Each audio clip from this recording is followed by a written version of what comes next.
विघ्नेश्वराय वरदाय सुरप्रियाय लंबोदराय सकलाय जगद्धिताय नागाननाय श्रुतियज्ञ विभूषिताय गौरीसुताय गणनाथ नमो नमस्ते। गोविंदं माधवं कृष्णं हरिं दामोदरं त्वया नारायणं जगन्नाथं वासुदेवं भजं विभुं। सरस्वतीं महालक्ष्मीं सावित्रीं वेदमातरं ब्रह्मांडं भास्करं चंद्रं दिक्पालांस्तथा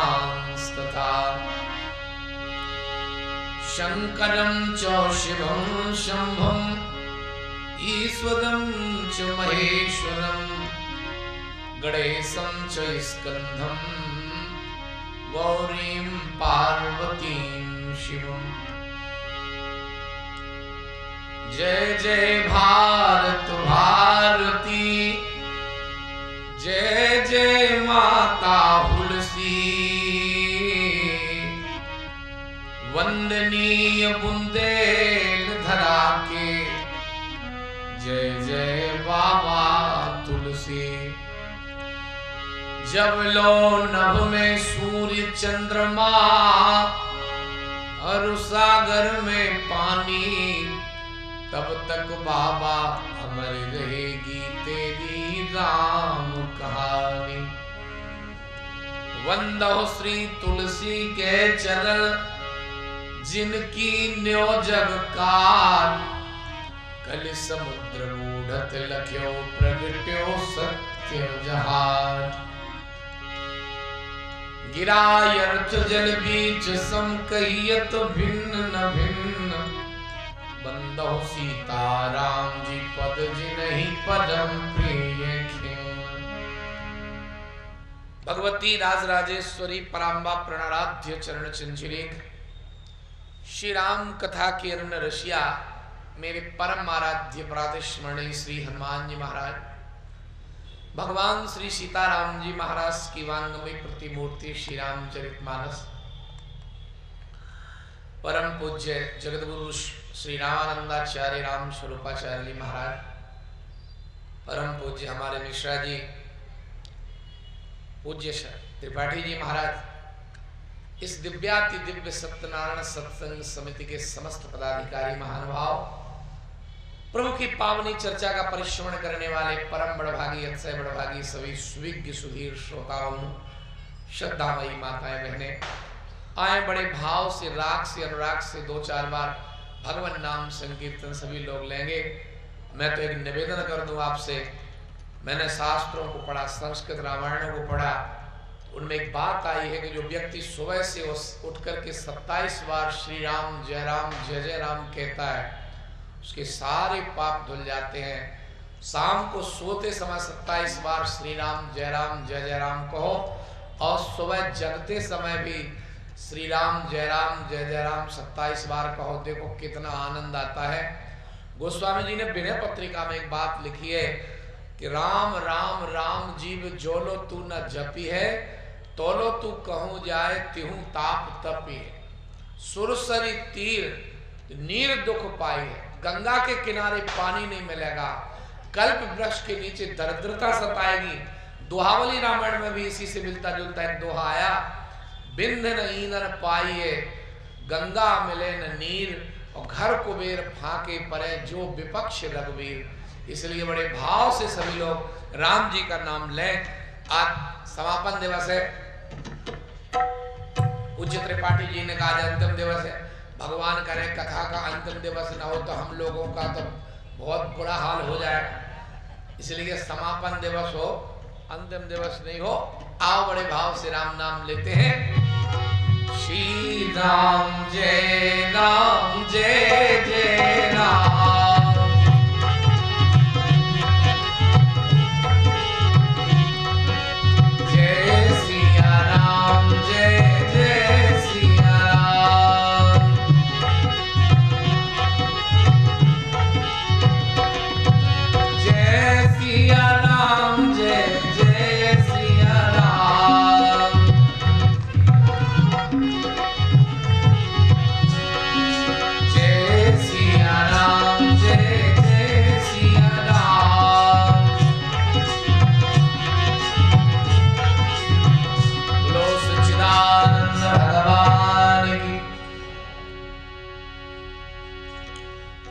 श्री रामचरितमानस में श्री हनुमान जी महाराज का प्रवेश किष्किंधा कांड से होता है।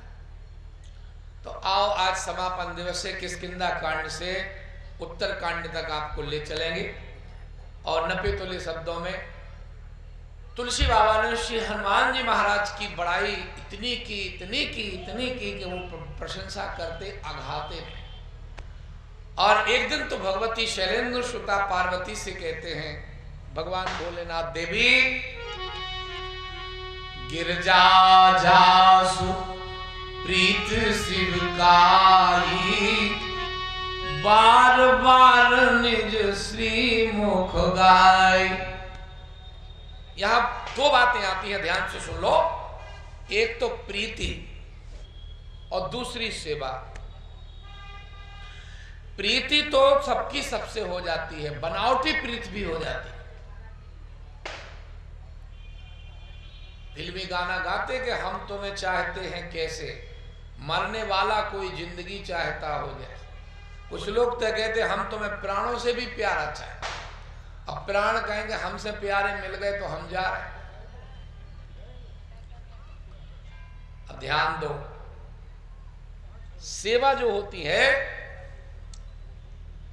हनुमान जी महाराज में दो चीजें हैं, प्रीति भी है और सेवा भी। अच्छा, श्री रामचरितमानस में पहले देख ले प्रीति किनकी, राम जी के प्रति कितने लोगों की प्रीति है। उदाहरण के लिए आप देख लें, सबसे पहले तो माता कौशल्या रोती हैं। गीतावली रामायण पढ़ो, गीतावली में गोस्वामी जी लिखते, जननी निरखत बाण धनुइया, बार बार उन नैनन लावत, प्रभु जू की ललित पनैया। आह, राम जी की पादुकाओं को देख के रोती हैं और कहती है मेरा राम उपानहा वन में चला गया। कौशल्या जी की तो इतनी प्रीति है, राम जी के वन गमन का चौथा दिन था। कौशल्या माता के पास सुमित्रा जी आई, बोली तुमने कुछ खाया पिया नहीं है, कुछ खा पी लो। एक दूध का गिलास लेके आई और उस समय सुमित्रा जी ने कहा पी लो। तो कौशल्या माता कहती,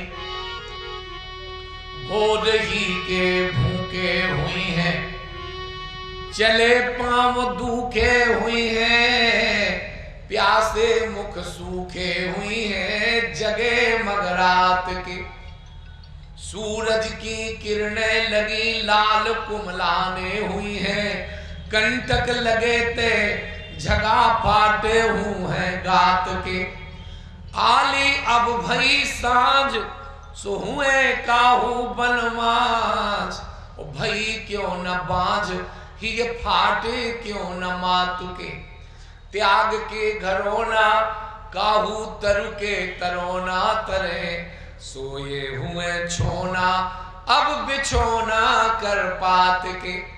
तो कौशल्या जी की भी प्रीति है। अच्छा, दूसरे पात्र के रूप में आप देख ले, भरत जी महाराज आते हैं। श्री भरत जी बड़े दुखी हैं। लोगों ने कहा जी बता दो क्या बात है, आपको क्या दुख है, क्या आपको पिताजी के मरने का दुख है? बोले नहीं। तो गोस्वामी जी लिखते, पिता मरण कर मोह न सोकू।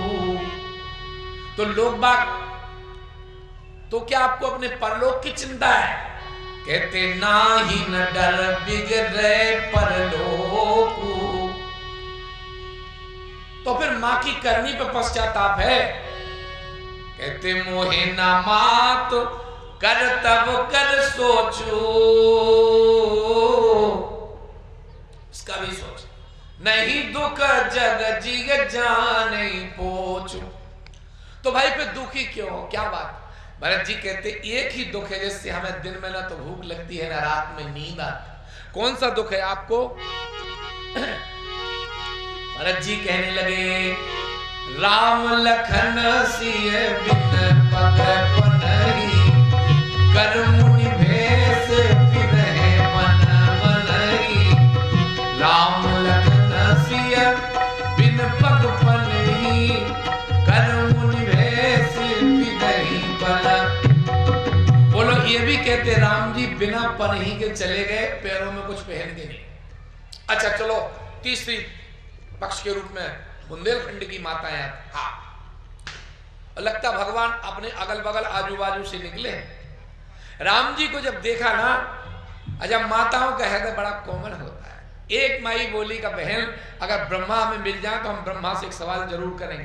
कहा क्या करोगे? हम ब्रह्मा से कहेंगे ब्रह्मा तुमने इनको पैदल चलाया, उपान ही चलाया, ये पैरों में कुछ पहन के नहीं आए। एक बात मैं बता दूं आपको, यहाँ जितने लोग बैठे हैं, राम जी के चरण इतने कोमल हैं, इतने कोमल हैं, इतने कोमल हैं। दुनिया में सबसे कोमल कमल गुलाब का फूल ले लो। अभी कोई भी माई बहन जब गुलाब के फूल को ज्यादा से तोड़े तो पंखुड़ी बिखर जाए, कितनी भी कोमल हो। दुनिया में सबसे कोमल ये गुलाब, और गुलाब से भी कोमल भगवती जानकी जी के करकमल। और जानकी जी अपने कर कमलों से जब भगवान के चरणों को दाबती तो भगवान कहते सीते तुम्हारे हाथ बहुत कठोर हैं, धीरे धीरे दाबो। बोलो कितने कोमल होंगे भगवान के चरण।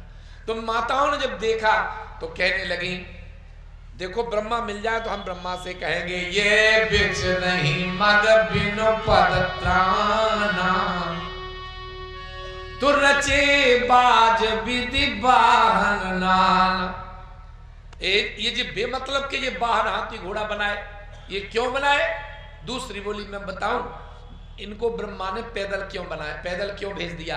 कहा ब्रह्मा इनको देख करके पटदर देने के लिए कोई दूसरा पुरुष बनाने लगा, और बनाते बनाते जब परेशान हो गया तो नहीं बना पाया तो इनको वनवासी बना दिया। तो एक बोली अरे ब्रह्मा तुमको वनवासी बनाना था तो बना देते, लेकिन इनको पैदल क्यों चलाया? अरे कहती हैं हमको तो बड़ा दुख हो रहा है, और रोने लगी। ये ही वेद कही कही वचन प्रिय ले नयन भर नीर, और किम चली है मारग वगम सुठी सुकुमार शरीर। अच्छा, तीसरे पात्र के रूप में माताएं आई। आपसे एक निवेदन कर दूं, 3 पात्र रो रहे हैं राम जी के लिए। मैं तो कभी कभी एक शेर कह देता हूं कि यूं तो बड़े दर्दमंद मिलते हैं, बातों से भरोसेमंद मिलते हैं, पर मुसीबत का समय आता है तो दरवाजे बंद मिलते हैं।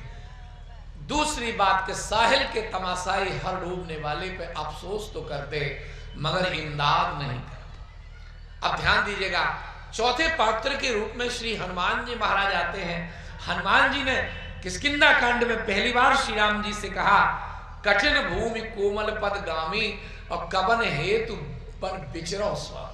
एक बात मैं आपसे कहूं, अगर जिंदगी में किसी को बोलना सीखना हो तो श्रीमद् वाल्मीकि रामायण में और किष्किंधा कांड का ये प्रकरण यदि आप पढ़ेंगे तो भगवान श्री राम कहते हैं लक्ष्मण न ऋग्वेद विनीतस्यो, बिना ऋग्वेद का अध्ययन किए कोई इतनी परिष्कृत और परिमार्जित भाषा नहीं बोल सकता। देखो तो इस ब्रह्मचारी के बोलने में कहीं त्रुटि नहीं हो रही है। श्री राम जी ने कहा वाल्मीकि रामायण में कि जो वाणी के 17 दोष होते हैं इस ब्रह्मचारी में कहीं परिलक्षित नहीं हो रहे हैं। जिंदगी में अगर व्यक्ति को बोलना आ जाए, मैं सच बता दूं तो सब कुछ हो जाएगा। देखो माता पार्वती जब भगवान भोलेनाथ से राम कथा के लिए प्रश्न करती हैं तो आप पढ़ लेना बालकांड, 12 विशेषण लगाती हैं। प्रभु समर्थ सर्वज्ञ शिव सकल कला गुणधाम, जोग ज्ञान वैराग्य निधि प्रणत कल्प तरुणाम, जो मुंह पर प्रसन्न सुख राशि विश्वनाथ मम नाथ पुरारी, मन 12 विशेषण लगाती हैं। और जब भगवती पार्वती मैया से माता श्री किशोरी जी बात करती हैं तो 22 विशेषण लगाती हैं। कहती हैं जय जय गिरिवर राज किशोरी, जय महेश मुख चंद चकोरी, जय गज बदन खड़ानन माता, जगत जनन दामन दुति गाता, नहीं तो आदि मध्य अवसाना, अमित प्रभाव वेद नहीं जाना। भाव भाव 22 विशेषण लगा के माता सीता ने मैया गौरा की वंदना की, 22 विशेषण। और चित्रकूट में जब श्री भरत जी महाराज, बाबूजी से हमने दोहा पूछ लिया, हम भूल गए थे चौपाई। आपने बताया शोक कनक लोचन मति छोनी, हरि विमल जस गुणगन जौनी। शोक रूपी हिरण्याक्ष ने जब सबकी बुद्धि रूपी पृथ्वी का अपहरण कर लिया तो भरत विवेक बड़ा है विशाला। उस समय आप पढ़ लेना अयोध्या कांड में श्री भरत जी महाराज जब बात करते हैं भरत जी से सीख लीजिए। पहले तो बड़ों के सामने अगर बोलना हो तो पुलक शरीर सभा में ठाड़े खड़े होकर के 27 विशेषण श्री भरत जी महाराज लगाते हैं। आप रामचरितमानस पढ़ेंगे। समरस शरणागत हितकारी, गुण गाहक अवगुण आधारी इत्यादि इत्यादि ऐसे 27 विशेषण लगाए। तो श्री राम जी कहते हैं देखो लक्ष्मण, ये ब्रह्मचारी कितनी बढ़िया भाषा बोल रहा है। मैं तो एक बात कहता हूं कि देखो खूब पे तको मत दरोगा जी, और खाओ खूब छको मत, और चलो खूब पे थको मत, और बोलो खूब बको मत। बहुत से लोगों को बोलना नहीं है। बाबूजी अब एक आध तो चलेगा, हाँ एक आध चलेगा। अरे एक महात्मा कहीं जा रहे थे तो एक माई बोली, अच्छा माताएं बड़ी सहस। आज तो नामदेव जी हमसे बोले आज वो है क्या बोलते हैं अक्षय नवमी, आपने कल आंवले के वृक्ष की महिमा बताई तो महाराज जी भोजन कर लो। हमका चलो, तो उन्होंने बढ़िया बिछावन बिछाई और बढ़िया चटाई बिछाई, हम बैठ गए, बढ़िया भोजन कराया। जाने कितनी बाई आई महाराज जी, साहब 50-50 दे के गई। हमने कहा और ढंग से कहना था आंवले की महिमा, हाँ हमारी जेब भर गई। वाह, और बुंदेलखंड की है। तो आपसे मैं निवेदन करूं, महाराज जी जा रहे थे तो माता जी बोली महाराज कहाँ जा रहे हैं? बोले कुंभ में जा रहे हैं। महाराज तो हमारे यहाँ चाय पी लो। महाराज बोले जब तक चाय के चक्कर में बढ़ेंगे हमारी गाड़ी निकल जाएगी, तो महाराज जो जल्दी हो सो खा पी लो। महाराज बोले अच्छा खिचड़ी बनाते। अब खिचड़ी बनाने लगे, अब उन्हें बोलना नहीं आता। तो महाराज क्या बोले, माता जी तुम्हारे मालिक कहाँ गए? तुम्हें क्या करने, खिचड़ी खाओ जाओ। अब मालिक कहूँ गए हो गए, किसी की घरवाली अकेली हो, पूछो मालिक कहाँ गए? कहा मतलब? वो बोली माई का महाराज मालिक तो चले गए। बोली दिल्ली गए का? नहीं महाराज चले गए कलकत्ता गए। अरे महाराज चले गए मद्रास गए। अरे महाराज देखो मानसून। अच्छा बोले मर गए जी बात। अब देखो बात कहाँ तक बढ़ गई। फिर महाराज बोले माता जी बच्ची क्या है, तुम शादी कर रहे कि घर ढूंढ रहे, तुम्हें क्या करने? माता जी बोली 2 बेटियां हैं, शादी सबकी हो गई, बेटा एक क्या करता, पढ़ता है। बोले नहीं पढ़ेगा तो? माई बोली दुकान खुलवा देंगे। बोले दुकान नहीं चलाएगा तो? बोले कार ले देंगे, मोटर ले देंगे, चलवाएंगे। बोले एक्सीडेंट हो जाए मर जाए तो? बात कहाँ पहुंची, बाई को क्रोध आओ कि हमारी खिचड़ी खा रहा हो, हम मोड़ा मार रहा हो। बाई बोली जा अध पकी खिचड़ी तुम्हारे ऊपर डाल दे तो? बोले ऊपर नहीं डालो, ऊपर नहीं डालो, ई में दे दो, ई में दे दो। बाबूजी ऐसी लई ऐसी ऐसी वो ऐसी ऐसी बांध के वो चले। लोग बाग बोले हे बाबा जो काटा पकड़ा हो, बोले जो हमारी बाणी को रस टपक रहा हो वो काटा पकड़ा, वो खिचड़ी में से जो पानी टपक रहा हो। तो जिंदगी में अगर तुम्हें बोलना नहीं है, बोलना सीखो। कुदरत को ना पसंद है शक्ति बयान में, और इसलिए नहीं दी उसने हड्डी जवान। जीव में हड्डी नहीं है जी, बहुत मुलायम। आप देखना एक दिन तो भगवान कृष्ण की बंसी से गोपियों ने कहा कि अरे मुरली तुमने कौन सा ऐसा जब तक पिया जो लाला तुम्हें अपने अधरों पे रखता है, बगल में रख के सोता है, मस्ती में फेंट में खोस के चलता है, तुम इतनी प्यारी भगवान को क्यों हो? तो मुरली ने एक इतनी अच्छी बात कही। मुरली बोली लाला जितना बुलाता मैं उतनी बोलती हूँ, और जितनी बोलती हूँ सुरीली बोलती हूँ, कभी बेसुरी नहीं बोलती, इसलिए भगवान को प्यारी हूँ। अच्छा माताओं को देख लो, माताओं को इनके माथे पे बिंदी लगी है, पैरों में पायल है। अब माता ही बता दें क्यों दरोगा जी, बताओ बिंदी कीमती है कि पायल कीमती? कीमती पायल है, लेकिन पायल पैरों में धूल चाटती है और बिंदी माथे पे लगी रहती है। तो किसी ने बिंदी से पूछा कि तुम माथे पे पायल पैरों में, तो तुम कीमत में ज्यादा ना वजन में ज्यादा? बिंदी बोली जी पायल बहुत छम छम छम छम करती, बक बक करती तो धूल चाटती है, हम तो बोलते नहीं सुनते इसलिए माथे पे लगे रहते हैं। तो हमारा मतलब है अच्छा बोलो। श्री हनुमान जी महाराज ने कहा प्रभु ये चरण बड़े कोमल हैं और आप इस कठोर भूमि में चल रहे हो, हमको तो अच्छा नहीं लगा। लक्ष्मण जी हंसने लगे। हनुमान जी ने कहा हंस क्यों रहे हो? बोले अभी 3 लोगों को रोता छोड़ के चले आए, चौथे तुम भी पूछ रहे हो। कबन भूमि कठिन भूमि कोमल पदगामी। हनुमान जी बोले अभी रोने वाले मिले होंगे, अभी सेवा करने वाले नहीं मिले होंगे, प्रीति वाले मिले होंगे। तो देखो हनुमान जी ने क्या किया, यही विध सकल कथा समझाई और लिए 2 जन पीठ चढ़ाए। राम जी को हनुमान जी ने अपनी पीठ पर बैठा लिया और अब बाबा जो छोड़ गए उसको हम नहीं बोलेंगे। तो हनुमान जी की ऐसी सेवाएं हैं, हर क्षण हनुमान जी सेवा में रहते हैं। मैं आपको बता दूं, जो काम किसी से नहीं हुआ सेवा का, वो हनुमान जी महाराज ने किया।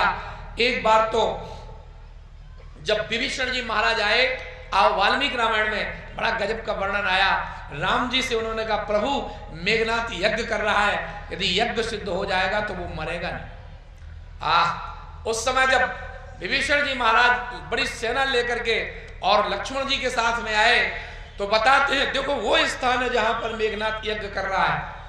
अब मेघनाथ ने जब देखा तो कहा, ये देखो, ये मेरा चाचा मेरी मौत बनकर के आया। उसने वाल्मीकि रामायण में एक श्लोक कहा, तुम मेरे सगे चाचा होकर के, मेरे पिता के सगे भाई होकर के, और तुम मेरी ही मृत्यु बता रहे हो, तुम मेरे मरवाने के लिए आए हो। वहां विभीषण ने एक श्लोक बड़ा गजब का कहा। जब मैंने ये श्लोक पढ़ा तो मुझे इतना अच्छा लगा वाल्मीकि रामायण का। विभीषण ने कहा कि देखो, जो दूसरे के धन का हरण करता हो, जो दूसरे की स्त्री का हरण करता हो, उस व्यक्ति का त्याग ऐसे कर देना चाहिए जैसे जलते हुए मकान का मकान मालिक त्याग कर देता है। एक दिन न तू रहेगा, न तेरा बाप रहेगा, और न ये लंका रहेगी। इसी बात पर विभीषण जी को मारने के लिए तदवस्थम समीपस्थो लक्ष्मणाम प्रेक्ष राघवा, वो राम और श्री लक्ष्मण जी महाराज वहीं बगल में खड़े थे, और मेघनाथ की ने इतनी भयंकर शक्ति का प्रयोग किया।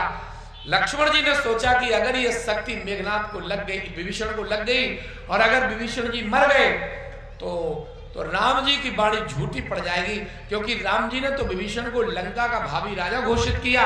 उस समय श्री लक्ष्मण जी महाराज विभीषण को बचाने के लिए सामने आ गए, और वो शक्ति लक्ष्मण जी को लग गई। और जब लक्ष्मण जी को शक्ति लगी, लक्ष्मण जी बेहोश हो गए, और बेहोश श्री लक्ष्मण जी महाराज को वो मेघनाथ उठाने लगा। उसने पूरी ताकत लगा दी और वो नहीं उठा पाया। अच्छा, वो हनुमान जी ने उठा लिया। इतने लोग बैठे हो, विचार करो, मूर्छित व्यक्ति कभी ये समझता कि कौन उठा रहा कौन नहीं उठा रहा। किसी ने गोस्वामी जी से कहा कि मेघनाथ के उठाने से लक्ष्मण जी नहीं उठे, और हनुमान जी ने उठाया तो उठ गए। क्या बात है? पहले तो कहा एक बात है, मेघनाथ से पूछो, मेघनाथ उठा के लक्ष्मण जी को क्या करता? बोले अपने पिता के चरणों में डाल देता। बोले इसलिए लक्ष्मण जी नहीं उठे। कहा क्यों? बोले संत जागृत में जाएगा तो भगवान की ओर, और मूर्छित में जाएगा तो भी भगवान की ओर, ये कभी रावण की ओर नहीं जाएगा। वो जाएगा तो परमात्मा के पास जाएगा। और दूसरी बात एक है कि मेघनाथ काम का प्रतीक है। विनय पत्रिका में गोस्वामी जी ने लिखा, पाकारजित काम विश्रामहारी। मेघनाथ काम का प्रतीक है, और लक्ष्मण जी वैराग्य के प्रतीक है। अच्छा, आज वैराग्य काम के द्वारा पराजित हो गया, तो काम वैराग्य को उठाना चाहता है, काम ही कभी वैराग्य को नहीं उठा सकता। तो विनय पत्रिका आप पढ़ेंगे, जब हनुमान जी की स्तुति की तो लिखा, प्रबल वैराग्य मारुति प्रभंजनतर है। हनुमान जी प्रबल वैराग्य है, इसलिए वैराग्य जब गिरता है तो प्रबल वैराग्य के द्वारा उठता है। और श्री हनुमान जी महाराज लक्ष्मण जी को उठा करके राम जी के पास लाए, और जब भगवान श्री राम ने देखा तो भगवान राम की आंखों में गंगा यमुना जैसे आंसू झरझर गिरने लगे।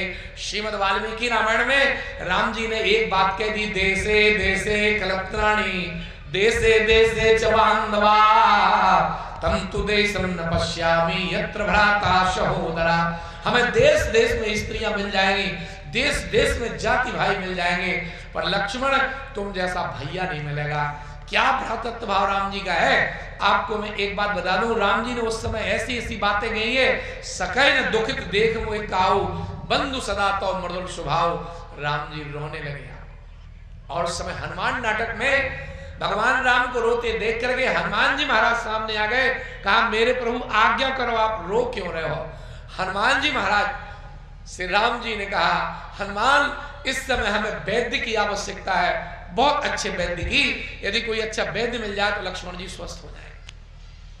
लेकिन रामचरितमानस में तो गोस्वामी जी महाराज लिखते हैं, जामवंत कहे वैद्य सुखे ना, जामवंत महाराज ने। लेकिन हनुमान नाटक में भगवान राम कहते हैं, वैद्यम सुखेन मधुनैव तदा नयत्वम लंका पते रणस्वरूपीतो विशक्षा। सुखेन नाम का वैद्य है जो लंका में रहता है, और बड़ा गजब का वैद्य है, अगर तुम उसको ले आओ तो लक्ष्मण जी स्वस्थ हो जाए।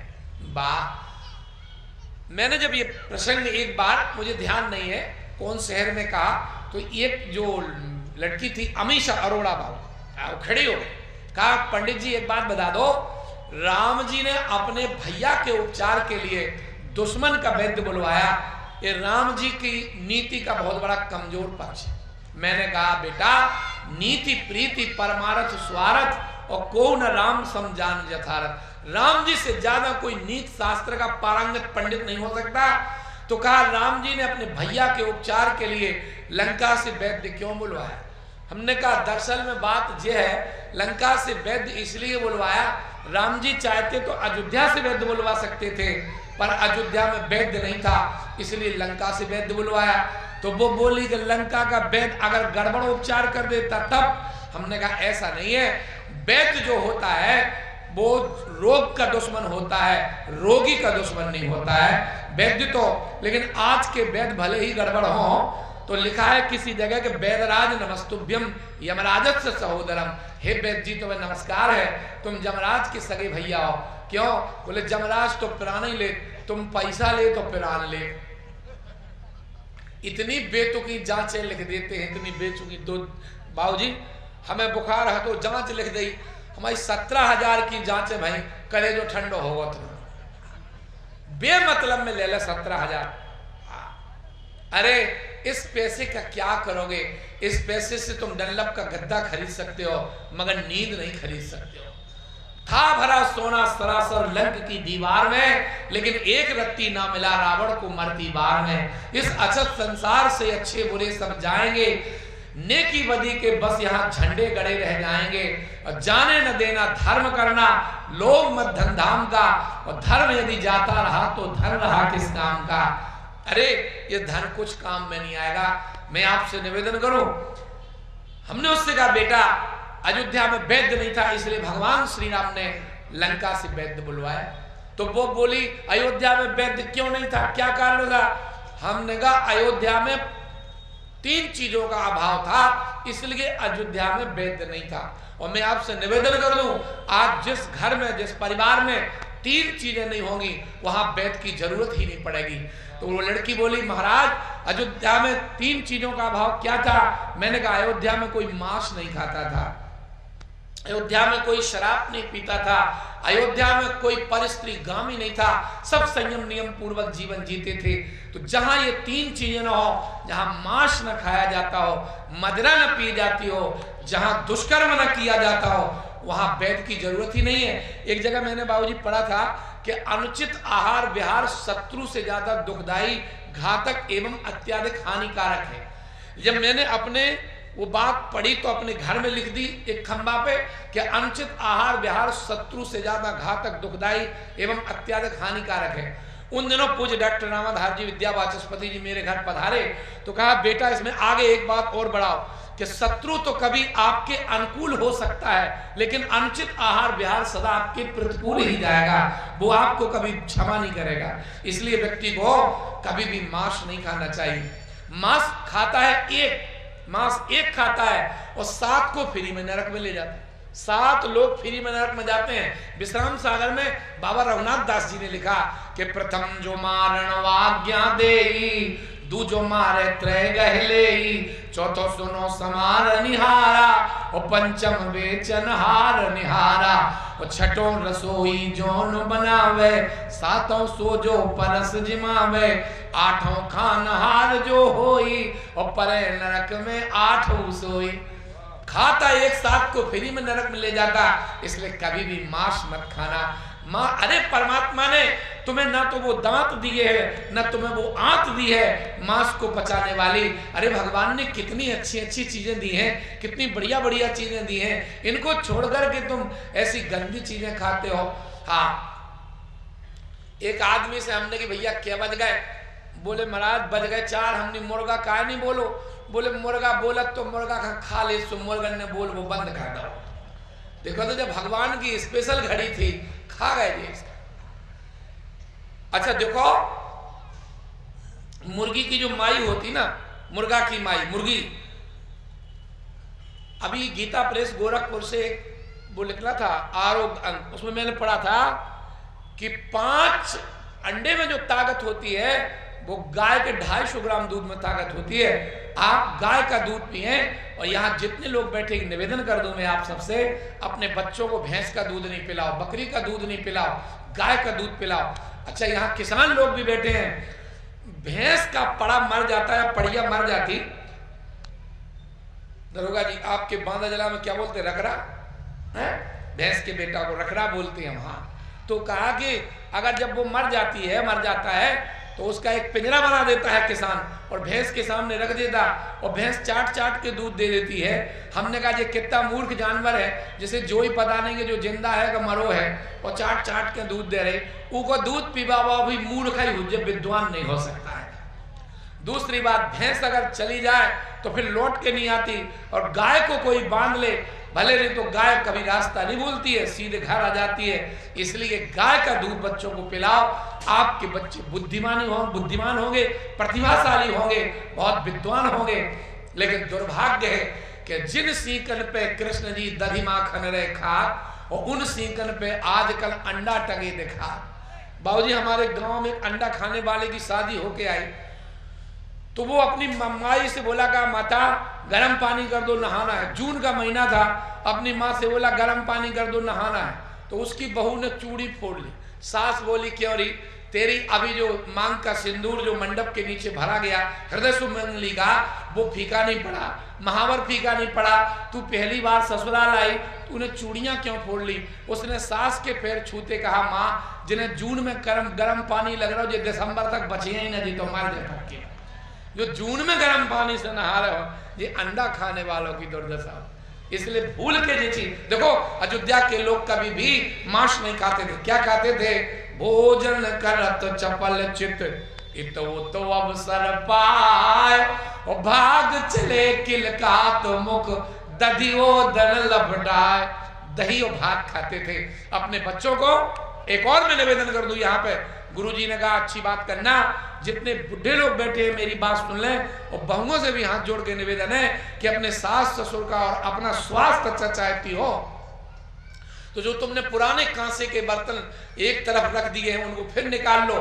कांसे के बर्तन में भोजन करने वाले को कभी भी घुटनों का दर्द नहीं होता, ये मैं बिल्कुल स्पष्ट कह रहा हूं आपसे। कांसे के बर्तनों में भोजन करना, कांसे की थाली में, अगर और रईस लोग हैं तो चांदी की थाली में भोजन करो, चांदी के गिलास में, चांदी की कटोरी में अपने बेटा को दही मक्खन दूध पिलाओ, फिर देखो उसका स्वास्थ्य कितना अच्छा होता है। आपको बताऊं, ये मैंने बिल्कुल प्रैक्टिकली बात बताई बहुत से लोगों से। ये पुराने लोग पागल थोड़ी थे जो ऐसा करते थे। तो अयोध्या के लोग कभी मांस नहीं खाते थे, अयोध्या के लोग तो दही भात खाते थे, दूध भात खाते थे, लेकिन वो मांस नहीं खाते। अच्छा, लेकिन लंका में कहीं महिष मानस धेनु खर, अज खल निशाचर भक्ष ही, मांस ही मांस खाते। हनुमान जी को जब भूख लगी तो हनुमान जी ने जानकी माता से कहा, माँ बड़ी जोरों की भूख लगी है, यहाँ कुछ। माता जी बोली, बेटा यहाँ तो कुछ नहीं है। हनुमान जी ने कहा, कितने फल लगे हैं। माता जी बोली, फल तो लगे लेकिन फलों पे पहरेदार भी लगे हैं।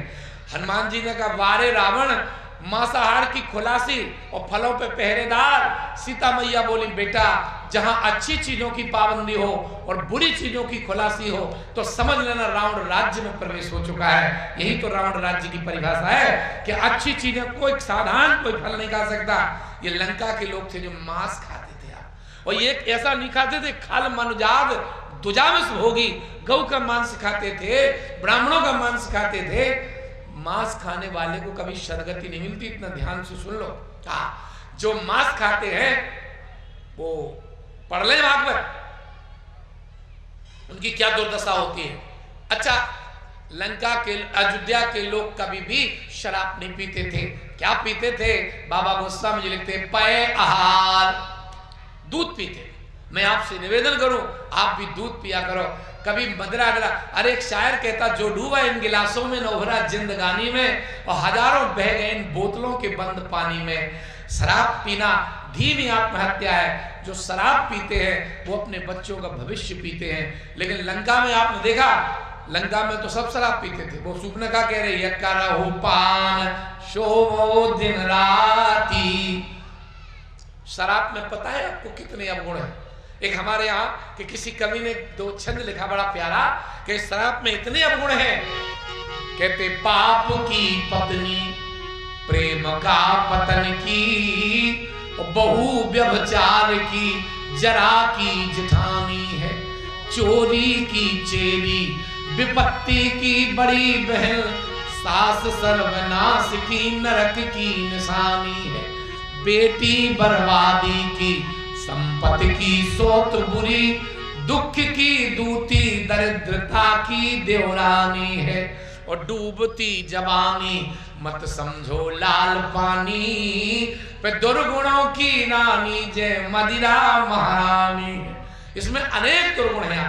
अरे पीना बीना और पीना बीना छोड़ दे ये चीज बुरी है, पत्थर का जिगर काट दे पानी की चूड़ी है, जिसने जी है इस जाम को जो प्रेम से चखा, उसने नए से दीन का दुनिया का ना रखा।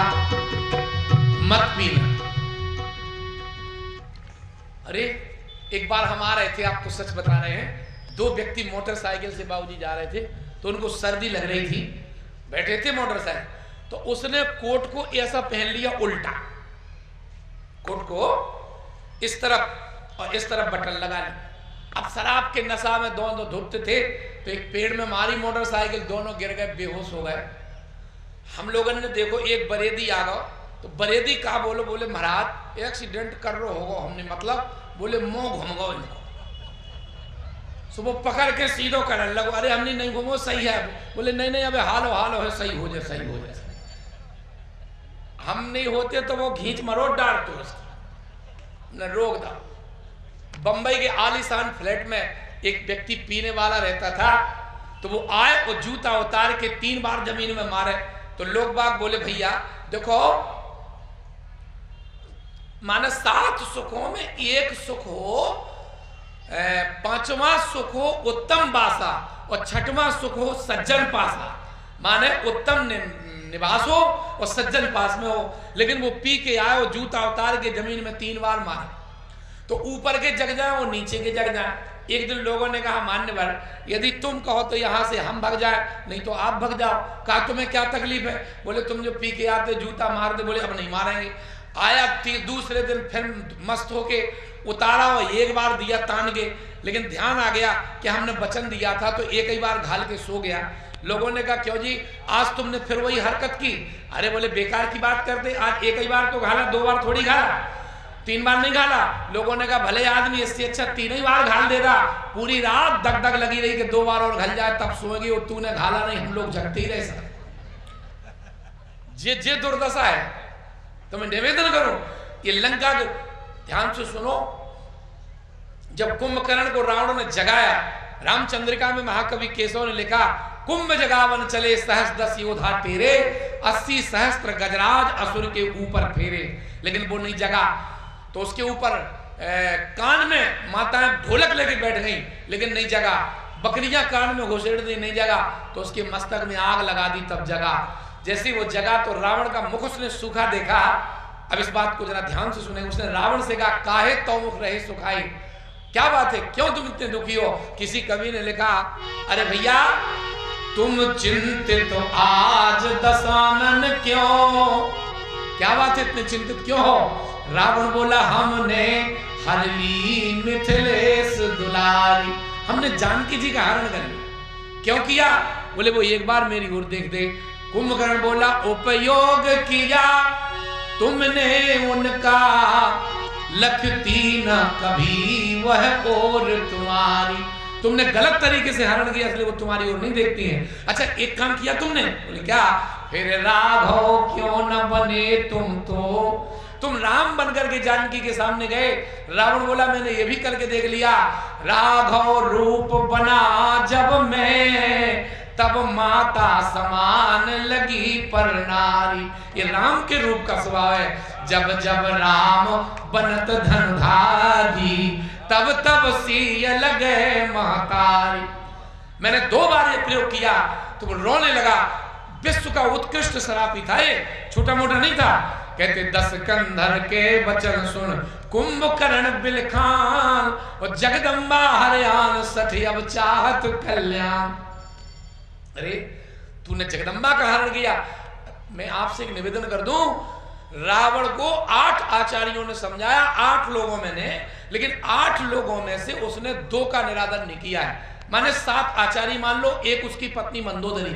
मंदोदरी ने तो रामचरितमानस में उसको 4 बार समझाया, लेकिन प्रकारांतर से मिश्रा बब्बा कह रहे थे 5 बार समझाया। हमने कहा चलो तुम्हारी मान ली, 5 बार तो और संख्या बढ़ गई। हाँ, तो आपसे निवेदन करूं, मंदोदरी ने समझाया, इतना गजब का समझाया, कुंभकर्ण ने समझाया। मंदोदरी से तो वो हनुमान नाटक में कहता, जानामि रामम मधुसूदनं चो जानामि सीता जनक प्रसूताम, मैं राम को जानता हूं, मैं जानकी को जानता हूं, बधम तो जानामि, मैं अपनी मौत भी जानता हूं, निज दास्यामि तथापि सीताम न समर्पयामि, फिर भी मैं जानकी को नहीं दूंगा। क्यों? बोले जब एक सिर वाले की जिद होती है तो हम तो 10 सिर वाले, हमारी भी जिद है, नहीं देंगे, जो हो सो हो जाए। एक गांव में शर्मा जी हम एक बार गए तो हमने ठाकुर साहब से पूछे मैं क्या साल के हो? बोले महाराज हम 55 साल के हैं। अच्छा, फिर गए हम 3-4 साल बाद, तो हमने कि राजा क्या साल के हो? बोले 55 के। हमने कि 5 साल पहले आए थे तब तुम 55 के, आज बोले असली छत्री है, जो कहदई सो कहदई बदल नहीं सका। अरे हमने मर गए। बोले कहदई सो कहदई बदल लेना, चाहे कुछ हो जाए। आपसे निवेदन करे, मंदोदरी ने समझाया, मंदोदरी ने तो इतना समझा। एक बात बाबूजी आपको बता दूं, जितने जी रावण जैसे लोग होते, इन्हें पत्नी मंदोदरी जैसी सुंदर मिलती है, सच बता। आहा, मंदोदरियों की विडंबना है, हमना तो पैसा नहीं है ज्यादा, नहीं हम मंदोदरी को मंदिर बनवाओ थे भाई, अगर तुम बनवा सको तो बनवा दो, एक काबा थे झांसी। मंदोदरी जैसी महिला, आदर्श महिला।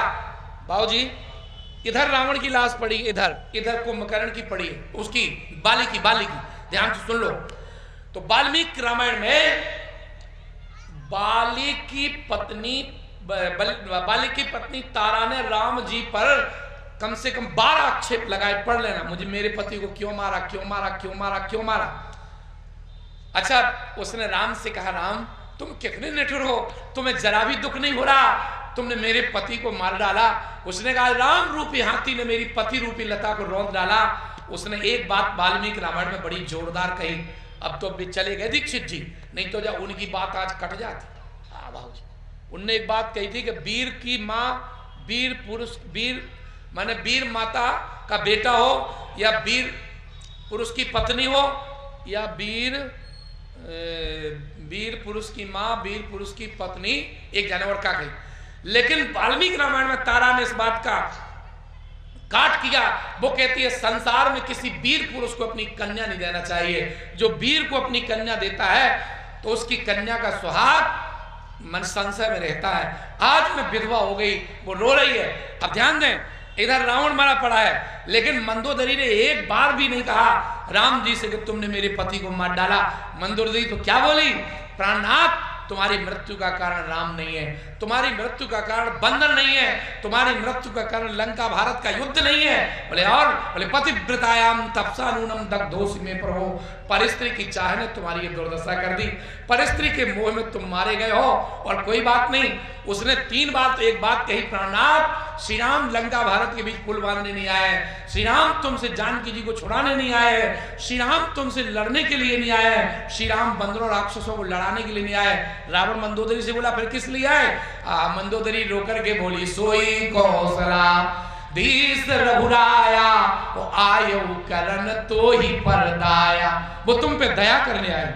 और एक बात मैं आपसे निवेदन कर दूं, अब तो हमारे गुरु जी के चेलन में बहुत समझ आ गई भगवान, नहीं तो जो शंकराचार्य इनके चेला बड़े खतरनाक होते, इतने खटपट करते वे सब। उनने पहला विमान बना दो, मैं बा बेटा जियो जगत पर बरस करो री, लंबी उम्र हो तुम्हारी, ले आओ। 2 बार हम भगवान नाम संकीर्तन तक करते, जब तक सिंहासन आ रहा, श्री राम जय जय राम,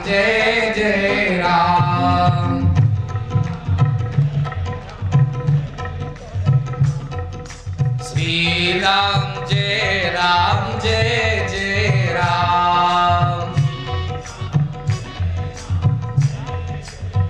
अब भी रख रहे अपना ध्यान। तो आपसे मैं निवेदन करूं, उसने कहा सोई कौशलाधीश रघुराया, आयु करन तो ही परदाया। और एक बात मैं आपको बताऊं, इतने लोग बैठे हैं, शायद इतना हृदय किसी का हो नहीं सकता जो वाल्मीकि रामायण में भगवान श्री राम का हृदय है। राम जी ने एक बार रावण का रथ तोड़ दिया, सारथी मार डाला, घोड़े मर गए, रथ टूट गया और रावण लोहू लुहान होकर के रथ के पृष्ठभाग में गिर गया। बोलो, इतने लोग बैठे हो, बोले आज किसी का दुश्मन होता तो उसको जिंदा नहीं छोड़ता, कर मार डालो, मारो। लेकिन भगवान श्री राम रावण के पास गए और रावण से प्यार भरी भाषा में राम जी ने एक बात कही, बोले कृत्वा त्वया कर्म महत्सु भीमं। रावण, मैं तुम्हारे आज पराक्रम और पौरुष से बहुत खुश हूं। तुमने मेरे पक्ष के प्रधान वीरों को धराशायी कर दिया। अब तुम थक गए हो, प्रवस्रात्रिम चर्राज लंकाम, आज तुम लंका में जाके विश्राम करो। आज सुस्त निर्याह रथीच धर्मी तदा बलम प्रेक्षस्वे रथस्ता, दूसरे रथ, दूसरा घोड़ा, दूसरे सारथी लेके आना, फिर मेरा तुम्हारा युद्ध होगा। रावण जब अपने घर गया, राम जी ने उसे सम्मान से भिजवाया और जब वो गया तो अपने कक्ष में बेचैनी से टहलने लगा। उसकी वरेण्य पट्टमहसी रानी मंदोदरी आई और कहने लगी, प्राणनाथ, क्या शत्रु के बाणों ने ज्यादा चोट पहुंचाई है? रावण रोकर के बोला, प्रिय, आज राम के बाणों ने चोट नहीं पहुंचाई, तीर की पीर नहीं है प्रिय, रघुवीर स्वभाव के बाण लगे हैं, जो आज राम के स्वभाव ने चोट पहुंचाई है, मुझे यहां तक भेज दिया। मंदोदरी रो करके बोली, तो अभी भी क्या बिगड़ा है, राम जी से समझौता कर लो। तो रावण रो करके बोला, प्रिय, अब मामला बड़ा आगे बढ़ गया, अगर मैं समझौता करूंगा तो मेरे बेटा मेघनाथ की आत्मा कचोटेगी और कहेगी, पिताजी जब समझौता ही करना था तो हमारा जिंदगी जीने का अधिकार क्यों छीना? अब तो जहां पूरा परिवार गया वहां मैं भी जाऊंगा। लेकिन आपको मैं एक बात चलते चलते बता दूं, रावण जब मरा पड़ा था तो मंदोदरी ने क्या कहा, राम जी से एक शब्द नहीं बोला कि तुमने मेरे पति को मार डाला, ये किया वो किया, नहीं नहीं, वो तो क्या बोली, आहाई नाथ रघुनाथ सम कृपा सिंधु नहीं आल और जोग वृंद गति दुर्लभ तोह दीन भगवान। तो मैं निवेदन करूं आपसे, ये लंका की विशेषता थी। लंका में रावण को कुंभकर्ण ने समझाया, जहां चर्चा चली वही चलो। रावण ने जब कुंभकर्ण ने रावण को समझाया तो रावण बोला, जी तो पंडिताई छांट रहा, हमने उसको जगाया, जी हमें ज्ञान देने लगा। तो रावण मांगे ओ कोटि घट मद वालों महेश अनेक, करोड़ों घड़े मदरा खिला पिला के और रण में भेज दिया। अच्छा, बिटिया को घर देख भेजा, मालकिन पूछे थे कैसा है परिवार, बहुत अच्छा है, खातो पीतो है, आनंद है। लेकिन आजकल घर देखन जाओ, कई घर कैसा है, बोले बहुत अच्छा है, थोड़ा पीता खाता है, तो नहीं करने। रावण अगर उससे कमजोर होता था तो खिला पिला के बस में करता था, और बड़ा होता था तो पिला खिला के पिलाता था, खिलाता था। अब कुंभकर्ण शराब पी करके आया, विभीषण जी महाराज ने परिचय दिया, महाराज कुंभकर्ण आ रहा। आप विभीषण जी राम कुंभकर्ण के सामने आ गए। विभीषण आगे आयो, भ्राता चरण शीस ते नायो। देखो ये शराब पीने वालों की मैं एक क्वालिटी बता रहा हूं, ये लंका का उत्कृष्ट शराबी था। विभीषण जाकर के बोले, भैया तात लात मुहे रावण मारा, मुझे लात मार दी, तब बोले ते ही गलानी रघुपति पह आयो, मैं तो उस गलानी से आया। कुंभकर्ण बोला, क्यों विभीषण सच बता, तू राम जी के पास गया गलानी से गया कि और कुछ कहा? अब देखो जी शराबी की बात, वो बोला नहीं हम तो गलानी से आए। कुंभकर्ण बोला, तूने राम जी से तो कुछ और कहा, हमने सुना है। बोले राम जी से मैंने क्या कहा? बोले राम जी से तो कहता था श्रवण सोयस सुनी आए, सच बता, श्रवण सोयस सुन के गया कि गलानी से गया? अब विभीषण जी रह गए, झूठी तो बोले ये। तो कुंभकर्ण बोला, कोई बात नहीं, जैसे गए तो गए। एक बार हम अपने घर में खाट पे लेटे लेटे रामायण पढ़ रहे थे, एक ज्ञानी आदमी आया, बोले क्यों जी पंडित हो गए खाट पे रामायण पढ़ रहे? हमने तुमसे तो बच्चे जो बिल्कुल नहीं पढ़ रहे। अरे खटिया पे बैठ के पढ़ रहे तो क्या हो गए? हाँ पढ़ रहे, हम तो सच बता दें हर परिस्थिति में हमने अध्ययन किया, हम फेल हो गए थे एक बार, तो अब तो हो ही गए तो क्या है, बता देते अपनी बात। तो पिताजी बोले गैया चराओ तुम, तो गायों चराते समय भी हमने पूरे गोस्वामी जी के 12 ग्रंथ याद किए और गायों को चराते थे, गायों को बड़ा प्रेम करते थे और उन्हीं की कृपा से हमारा जीवन बन गया। तो मैं आपसे निवेदन करूं, शास्त्र अध्ययन व्यक्ति को करना चाहिए। जिस व्यक्ति ने शास्त्र में रगड़ की उसका श्रम बेकार नहीं जाता। आपसे मैं निवेदन करूं, रावण ने कुंभकर्ण ने विभीषण से कहा चलो जैसे आए तैसे आए। अब एक बात ध्यान से सुन ले, बचन कर्म मन कपट तज, ये कपट छोड़ गए। भजो राम रणधीर, अब तुम जाओ, भयउ कालवश वीर, वे भगा दिया उसने। तो मेरा मतलब है कभी भी ये दूसरा दुर्गुण है, लंका के लोग करते थे, अयोध्या में कोई भी मदिरा नहीं पीता था। तीसरा दुर्गुण लंका के लोगों में एक और था कि ये परस्त्रीगामी थे। आपको बता दूं, गोस्वामी जी ने लिखा शुभगति पाए कि परस्त्रीगामी, कभी भी व्यक्ति को सदगति नहीं मिल सकती है। इसलिए परस्व हरण युक्तम परदाराभिमर्शकम, जो दूसरे के धन का हरण करे, दूसरे की स्त्री का हरण करे, उस व्यक्ति का त्याग ऐसे करना चाहिए जैसे जलते हुए मकान का मकान मालिक त्याग कर देता। दुहावली रामायण में एक दुआ आया, जो लोग ज्योतिष जानते होंगे उन्हें पता होगा कि जन्म पत्री में 12 स्थान होते हैं, कुंडली में जन्मांक में 12 घर बने होते हैं, उनमें 6वां स्थान होता है शत्रु का, और 8वां स्थान होता है मृत्यु का, और 7वां स्थान होता है स्त्री का। ये गोस्वामी जी का एडजस्टमेंट देखिए कितना गजब का है कि शत्रु और मृत्यु के बीच में स्त्री बैठी है। तो बाबा कहना चाहते जन्म पत्रिका भरत के देखो मन ही विचार, और दारुण बैरी मीच के बीच विराजत नार। स्त्री शत्रु और मृत्यु के बीच में बैठी है। पर स्त्री से प्रेम करने वाले के दो ही विकल्प होंगे, या तो शत्रुता होगी या फिर मृत्यु होगी, और कोई तीसरा कारण हो ही नहीं सकता है। एक बात महाभारत की बता दूं, महाभारत में जब अर्जुन अपने गुरु महाराज के पास आए, बोले गुरुजी हम आपको गुरु दक्षिणा देना चाहते हैं। बोलो आपको क्या चाहिए? आचार्य द्रोण ने कहा कि अगर तुम गुरु दक्षिणा देकर के गुरु को संतुष्ट करना चाहते हो तो तुम एक कार्य कर दो, तुम द्रुपद को बंदी बना के मेरे चरणों में डाल दो। अर्जुन ने द्रुपद को बंदी बना के अपने गुरुदेव के चरणों में डाल दिया। एक बात ध्यान से सुन लो, ब्राह्मण 3 जगह खुश होता है, आचार्य 3 जगह खुश होता है। एक तो उसकी इच्छा पूरी कर दो तो खुश है, आचार्य तुमने उसकी इच्छा पूरी कर दी। अच्छा, दूसरा हम जैसो पंडित भोजन करके उठो हो गए, वो एक 500 को थमा दो तो हृदय से आशीर्वाद दे दो, खुश रहो मौत करो। और क्या, और भोजन तुम भोजन में 56 भोग करा दो और दक्षिणा नहीं दो तो सब बेकार हो जाता। इसे हम लोग जब भोजन करे थे तो गुरुजी एक बात कहते, तो अब चलें, हाँ नोट छोटो कर दें। अच्छा, हम तो भगवान से प्रार्थना कर रहे हैं जो 5 को सिक्का और बंद हो जाए तो आनंद पड़ जाए। फिर तो सीधो आरती में 10 को आने लगे तो पुजारियों को ठप्पो हो जाते। 5 को सिक्का और बंद हो गए, आनंद ही आनंद हो जाए। बोलो सच्चिदानंद भगवान की। तो मैं आपसे निवेदन करूं, एक तो वो दक्षिणा दे के संतो, और तीसरा अगर कोई अच्छा अग्निहोत्री ब्राह्मण, ध्यान से सुनो इस बात को, हंसी में मत लेना, अगर वो हवन करके पूजा पाठ करके, कोई भी ब्राह्मण, हम गुरु जी जैसे ब्राह्मण अगर पूजा पाठ करके हवन करके बलवैश्य करके अग्निहोत्र करके उठे हो और उस समय आप ऐसा मस्तक झुका दो, तो अगर उस समय उन्होंने कह दिया खुश रहो तो फिर खुश ही हो जाओगे, क्योंकि ऊर्जा प्राप्त की है हमने। हमारे डॉक्टर साहब जिनको आना था वो यहाँ नहीं आ पाए, अगर हनुमान जी की कृपा होगी तो आप लोग उनका दर्शन करेंगे। इस धरती पे ऐसे गिने चुने 10-20 ब्राह्मण होंगे, मैंने ऐसा ब्राह्मण तपस्वी नहीं देखा।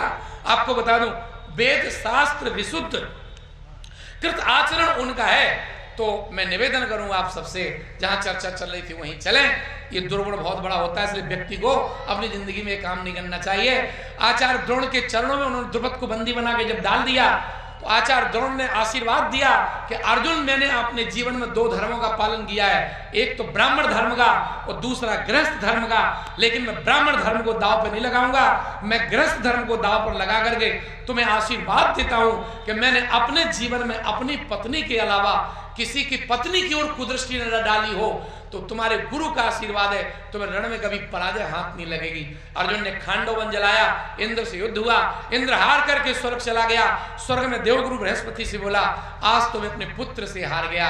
उस समय देवगुरु बृहस्पति ने कहा तुम अपने पुत्र से नहीं हारे हो, बेटा से नहीं हारे हो, एक चरित्रवान ब्राह्मण की साधना के आगे हार गए हो। इसलिए अनर्घ राघव नाटक में एक श्लोक मुझे मिला, यान्ति चरितम प्रवतस्य त्रियं चोभि सहायताम अचरित्रम तु गच्छन्ति सहोदरोपि विमुञ्चति। चरित्र पर चलने वाले व्यक्ति की रक्षा संसार में पशु और पक्षी भी करते हैं, अचरित्र पर चलने वाले रावण का सगा भाई त्याग कर देता है। महाभारत में तो ऐसी कई कथाएं हैं। अर्जुन स्वर्ग में गया, स्वर्ग की सर्वश्रेष्ठ सुंदरी अप्सरा उर्वशी अर्जुन की तरफ देख रही थी, तो इंद्र को लगा कि अर्जुन का मन उर्वशी में लग गया, तो रात के 11 बजे अर्जुन के कक्ष में उर्वशी को भेज दिया। और उर्वशी आकर के गंदे हाव भाव प्रकट करने लगी, बोली यथा गंदे हाव भाव प्रकट करने लगी। तो अर्जुन ने कहा देवी सुनो, यथा कुंती च माद्री चो सची माता तथा विचा, जिस प्रकार से मेरी माता कुंती माद्री सची, वही स्थान तुम्हारा है। उर्वशी ने कहा अर्जुन, स्वर्ग की अप्सराएं किसी की माँ बहन बेटी नहीं होती, ये श्रीमान पुरुषों के लिए बनाई है। उर्वशी बोली सुनो, अगर तुमने मेरी इच्छा के विरुद्ध कोई कार्य किया तो मैं तुम्हें श्राप दे दूंगी। अर्जुन ने कहा क्या श्राप दोगी? बोले मैं तुम्हें श्राप देती हूँ कि तुम्हें भारत की धरती पर नपुंसक रहना पड़ेगा।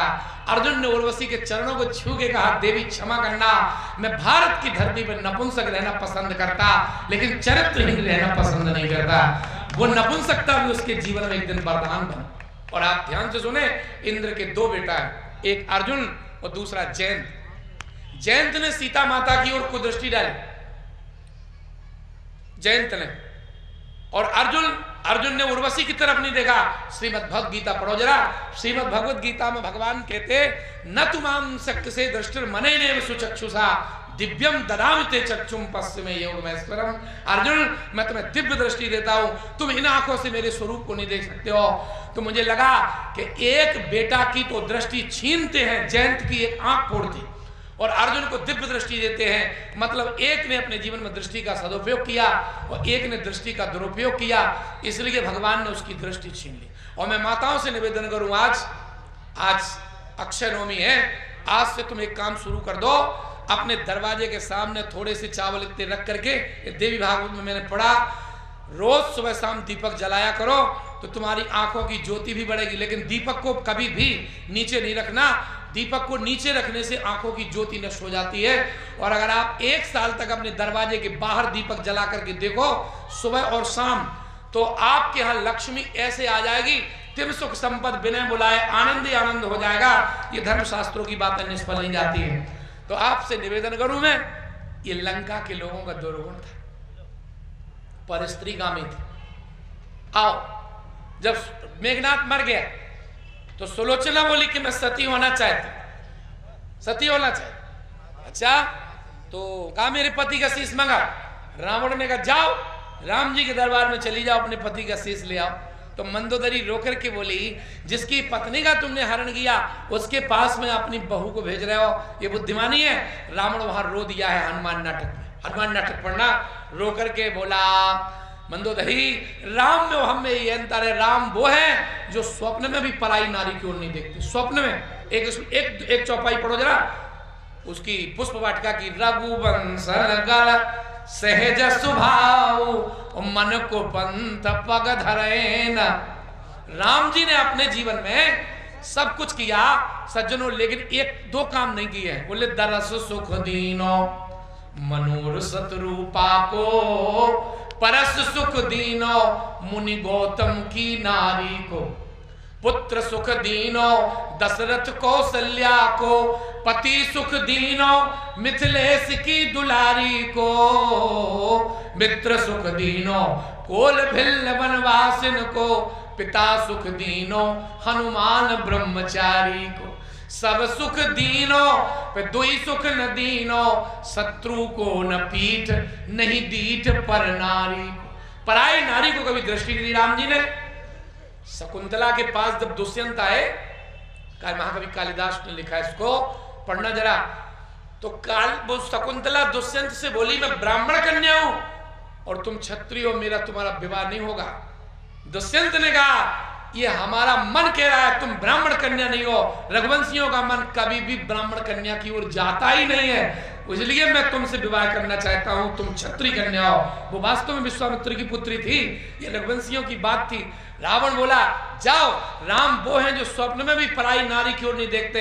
लक्ष्मण ने तो 14 वर्ष के लिए अपनी नारी का त्याग कर दिया।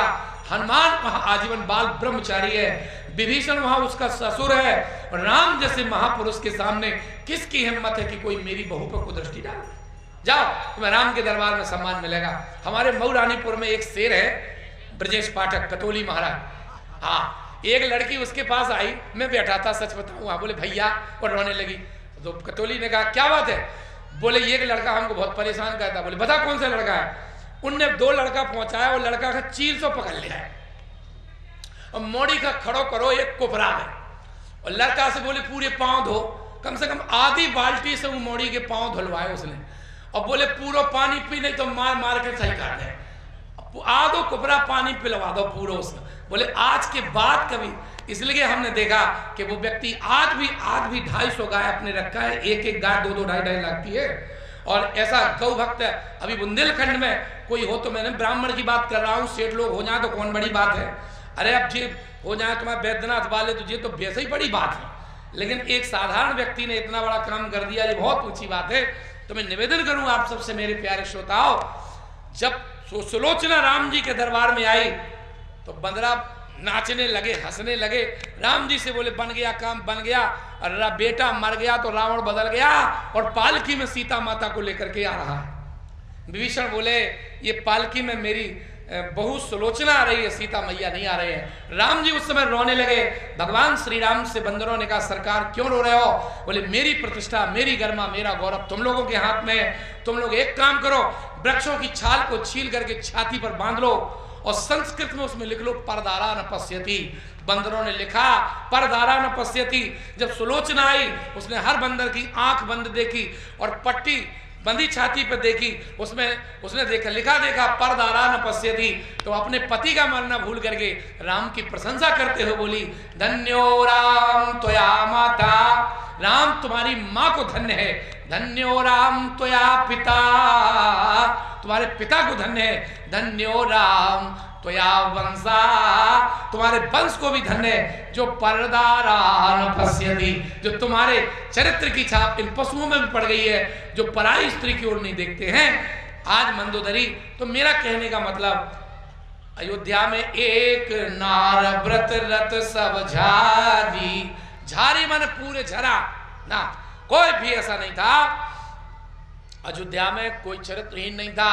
अयोध्या में तो क्या था, सर्वे नरा नार्यश्च धर्मशीला समन्विता, नर और नारी धर्मात्मा थे। आपको बता दूं, अयोध्या में बाप के आगे बेटा की मृत्यु नहीं होती थी। अयोध्या में कोई रोगी नहीं होता था। अयोध्या में कभी विधवाएं नहीं रोती थी। अयोध्या में कोई चोरी नहीं कर। ये 120 श्लोक शायद पहले नारद जी ने जो उपदेश दिया उसको पढ़ के देखें वाल्मीकि रामायण में, तो पता चलेगा।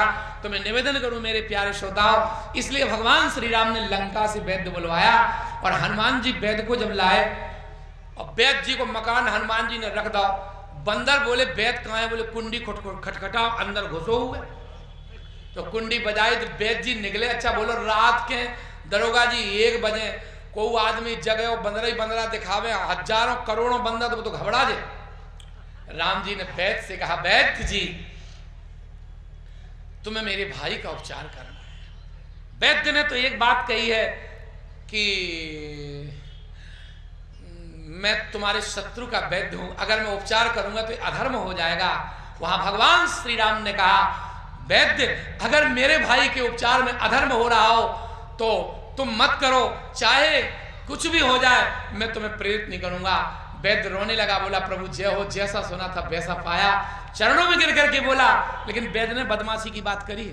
वैद्य बोला गीतावली रामायण में, जिये कुंवर निस मिले मूलिका, कुंवर जिंदा हो सकते हैं अगर रात में दवा आ जाए तो रात में। अच्छा रात में दवाई मंगाई जाए। अच्छा उसने अगर रात में दवा नहीं आएगी तो कुंवर के प्राण नहीं बचेंगे, ये शक्ति लगी है। एक व्यक्ति हमसे बोला तो सुखेन ने अपने औषधालय से दवा क्यों नहीं दी? सुखेन बोला हनुमान जी लंका फूंकिया, पूरा औषधालय जल को दवाएं बची नहीं। दूसरी बात, एक महात्मा बोले नहीं, रावण की लंका में जो रोग लक्ष्मण जी को था, लक्ष्मण जी थे बैरागी और लंका में थे कामी, तो सुखेन के औषधालय में कामियों को जिंदा करने वाली दवा तो थी, लेकिन बैराग्य को जिंदा करने वाली दवा नहीं थी, क्योंकि लंका में कोई बैरागी था ही नहीं। एक था तो विभीषण ने लात मार के भगा दिया।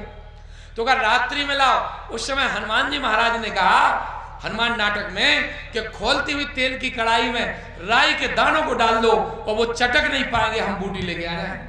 और तुलसी बाबा ने लिखा राम चरण सरसे उर राखी, चला प्रभंजन सुत बल बाकी। अपने बल का वर्णन करते हुए हनुमान जी चले और रावण ने कालनेम को प्रेरित किया। कालनेम आ गया, हनुमान जी बाद में आए, कालनेम पहले आ गए। कालनेम ने 3 काम कर लिए, सार मंदिर बाग बनाया, हनुमान जी ने काल नेम दल बेक बिलोक्यो द्रोणाचल जी जान, और द्रोणागिर पर्वत पर गए तो वहां देखें आप, देखी दिव्य औषधि जहां तहां बेग न परी पहचान। बूटी पहचान नहीं पा रहे, वहां रावण ने ऐसी माया करवा दी। हनुमान जी ने कहा कोई बात नहीं, तो लियो उठाए कुधर कंदुक ज्यों। हनुमान जी ने पूरा का पूरा पहाड़ ही उठा लिया। रावण अब क्या करेगा, चल पूरा पहाड़ लेके हनुमान जी जब चले, जरा एक बार गीतावली रामायण पढ़ो, लीनो उखार पहाड़ विशाल, कवितावली, चले होते ही काल विलंब न लायो, मारुति नंदन मारुति को, हवा के बेग को लज्जित कर दिया, फिर मन को, फिर मन के बेग से भी तेज भगे, खगराज लजायो, गरुड़ के बेग को भी लज्जित कर दिया, तीखी तुरा तुलसी जे कहे पिहियो उपमायु को समय न आयो। तुलसी बाबा कहते उपमा देते नहीं बनती, क्या उपमा दे दें? बोले हमें तो लगता है द्रोणागिर पर्वत से लेकर के और लंका तक एक लकीर खींची है और कोई समझ में नहीं आ रहा। अच्छा, जल्दी जल्दी को काम थोड़ा खराब होते हैं महाराज। क्या होता है जल्दी जल्दी में, हमने जो देखो, हम लोग जल्दी जल्दी में सामान समेटते अगर तो को मंजन और जीभी ब्रश ले जाए, को बनियान अंडरवियर छूट जाए, कुछ ना कुछ छूट जाता। ऐसे हनुमान जी ने जब जल्दी जल्दी की तो जल्दी में जा रहे थे लंका और पहुंच गए अयोध्या। बोलो, हनुमान जी को आना था लंका, लेकिन कहां पहुंचे? अयोध्या। अयोध्या पहुंच गए। इससे हम एक बात कहते हैं कि संत अगर रास्ता भी भूलता है तो अयोध्या ही पहुंचता है। और मुझे तो लगता है कि हनुमान जी को रास्ता श्री राम जी ने भुलाई है, क्योंकि राम जी जब कभी वनवास में बैठते थे तो भरत जी की चर्चा करते थे, तो लक्ष्मण जी कहा करते थे, भरता दशरथो यश्च साधुश्च भरता सुता, जिस कैकेयी का पति दशरथ जैसा साधु हो और भरत जैसा साधु बेटा हो, उस कैकेयी ने वनवास दे दिया। राम जी कहते थे लक्ष्मण चुप रहो, भरतस्य कथाम गुरु, अगर तुमको कोई बात करना हो, हमसे कुछ कहना हो, सुनाना हो तो भरत की चर्चा सुनाओ, कैकेयी की कभी निंदा मत करो। भरतस्य कथाम गुरु, तुम तो भरत की चर्चा करो। वाह, तो एक दिन हनुमान जी ने कहा राम जी से कि प्रभु हमें तो बता दो वो भरत जी हैं कैसे। उन्होंने कहा चलो चिंता मत करो, हम तुम्हें बता देंगे कि भरत जी कैसे हैं। तो हमें लगता है आज हनुमान जी को राम जी ने रास्ता भुला दिया और उनको अयोध्या भेज दिया। अयोध्या चले गए। अयोध्या में श्री भरत जी महाराज ने देखा कि कोई आकाश मार्ग से जा रहा है, लगता है गड़बड़ तो नहीं कर रहा है। उस समय एक घटना हुई, आनंद रामायण में वर्णन आया, माता कौशल्या और सुमित्रा सो रही थी तो इनकी भुजा को एक सर्प निगल गया। उस सपना जाकर के गुरु वशिष्ठ को सुनाया और गुरु वशिष्ठ जी ने तत्काल शांति यज्ञ शुरू किया। तो भरत जी ने देखा, उन्होंने कहा कोई राक्षस यज्ञ में विध्वंस करने के लिए तो नहीं आया। तो उन्होंने बिना फल का, बिन फल सहायक मारियो चाप श्रवण लगतान, बिना फल का बाण मार दिया। ए बब्बा, ए खरताल वाले बब्बा, ए दादा, तुम शांत बैठो, तुम ड्रामा बहुत करे, हम बहुत देर से देख रहे तुम्हें, जब अब बोलेगो ना बिल्कुल। आपसे निवेदन करो भाई, आगे को श्रोता खुरापात करे। अच्छा सही बताओ भाई, अच्छो शुद्ध को हलवा बनो हो, मैं ककड़ा फंस जाए तो पूरा मजा करके हो जाए, तो जो बब्बा ककड़ा ही सो बनो, बिल्कुल शांत बैठो। कभी भी बीच कथा में डिस्टर्ब नहीं करना चाहिए, ज्यादा ओवर एक्टिंग नहीं करो। मैं निवेदन करूंगा आप सबसे, हनुमान जी महाराज ने बाण मारा और बाण लगा तो हनुमान जी जय श्री राम कहते हुए गिरे। भरत जी को लगा ये तो राम भक्त का अपराध हो गया और भरत जी दौड़े दौड़े आए। बिकल बिलोक कीस उर लागा, जागत नहीं बहु भांत जगावा। यहां एक बात पटेरिया जी सुनो ध्यान से नायक जी, कि भरत जी ने बाण मार के हनुमान जी को गिराया। भरत जी जो भी राज्य करते थे, मांग मांग आयसु करें राज करें बहुभान, खड़ाऊ से पूछ पूछ करके काम करते थे। भरत जी अपने मन से कोई काम नहीं करते और खड़ाऊ उनको दिशा निर्देशन डायरेक्शन देती थी। लेकिन उस दिन क्या हुआ, रात्रि का समय था, 1:30 बजा था, खड़ाऊओं को सुला दिया था, विश्राम करा दिया था और विश्राम में किसी को जगाना नहीं चाहिए। इसलिए भरत जी ने अपने मन से बिना फल का बाण मारा।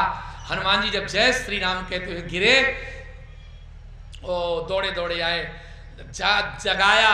जब नहीं जगे तो अपनी साधना को दाव पे लगा के बोले, जो मोरे मन बचैया रुकाया, प्रीत राम पद कमल माया, तो कपि हो विगत श्रम सूला, जो मोह पर रघुपति अनुकूला।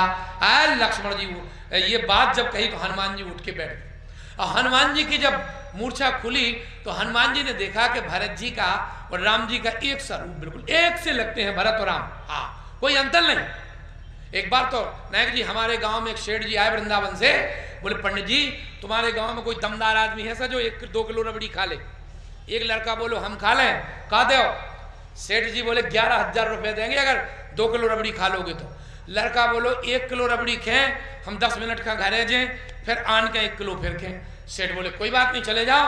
लड़का ने 1 किलो रबड़ी खाई और घरे चलो गो, 10 मिनट बाद आओ, सो 1 किलो रबड़ी फिर खाई और 11,000 रुपया ले और भगन लगो। एक लड़का आओ तो तले आ, बोले दोन था दो तो भद दो, जो तू को दुलवा था लो जो बोल हो। अरे मर गए हमने, जो अभी अरो होगा जो तो तब तक वो 11,000 लेके भग गो। सेठ जी बड़े खुश भाई, बोले वारे महाराज ये तो राम भरत जैसे है, एक सी शकल दोनों की, बिल्कुल नक्श तिल और रे, कोई फर्क ही नहीं था। तो गीतावली रामायण पढ़ो जरा। गीतावली में लिखा, ब्रह्म में भरत से कपीस हनुमान बोले, लंका की लड़ाई से मुख मोड़वाए राम। कविता बल कहा आप लंका की लड़ाई से भगाए। गीतावली में लिखा, भरत शत्रु सूदन बिलोक कपि चकित भयो है, राम लखन रणजीत अवध आए, कैदुक मोहि ब्रह्म कैदुक काहो कपट ठयो है। अरे ब्रह्म में भरत से कपीस हनुमान बोले, लंका की लड़ाई से मुख मोड़वाए राम। रण में सुमित्रा सुत लक्ष्मण अचेत पड़े, जीवन में उनके क्या ज्योति जोड़ लाए राम। ये बताओ, बगल में शत्रुघ्न लाल जी खड़े थे तो कहा प्रभु आप दोनों लोग लंका से आ गए क्या? रावण की लंका में मैया परतंत्रता में पड़ी, तो जीते हुए जननी को कैसे छोड़वाए राम। प्रभु आपने सारी मान मर्यादाओं को मिट दिया, आप लंका से यहां तक क्यों आए? क्यों? प्राण छोड़ते हुए पिता को छोड़ा क्षण में, किंतु तुम्हें बचन के केई का निभाना था। पूर्व परिवार छोड़ा, माँ का प्रेम प्यार छोड़ा, भार छोड़ शासन का तुम्हें बन जाना था। लंका की लड़ाई छोड़ी, कुल की बढ़ाई छोड़ी, भाई और भूमजा को समर में गंवाना था। आना था तुम्हें नहीं निभाना था पिता का प्रण, लगता तुम्हें प्राण हनुमान के बचाना था। लगता तुम्हें हनुमान के प्राणों को बचाने के लिए तुमने सारी मान मर्यादाओं को मिट दिया है। ये बातें जब हनुमान जी ने भरत जी से कही, अब भरत जी नहीं समझ पा रहे, तो उस समय गद गद होए बोले भरत, मैं हूं नहीं वह राम, और भक्तराज हनुमान जी करता तुम्हें प्रणाम। हनुमान जी महाराज ने देखा, ओ तो आप वही भरत भैया हैं जिनकी चर्चा श्री राम जी के अधरों पर 24 घंटे चलती है। माताएं बैठी हैं, भरत जी की हनुमान जी की चर्चा चली, तब तक ये सूचना किसी ने जाकर के नंदी ग्राम में माता कौशल्या को सुमित्रा को दी। माता कौशल्या सुमित्रा दौड़ती दौड़ती आई। सबसे पहले कौशल्या जी ने हनुमान जी से कहा, सूर रामचरितावली में सुनो कपि कौशल्या की बात।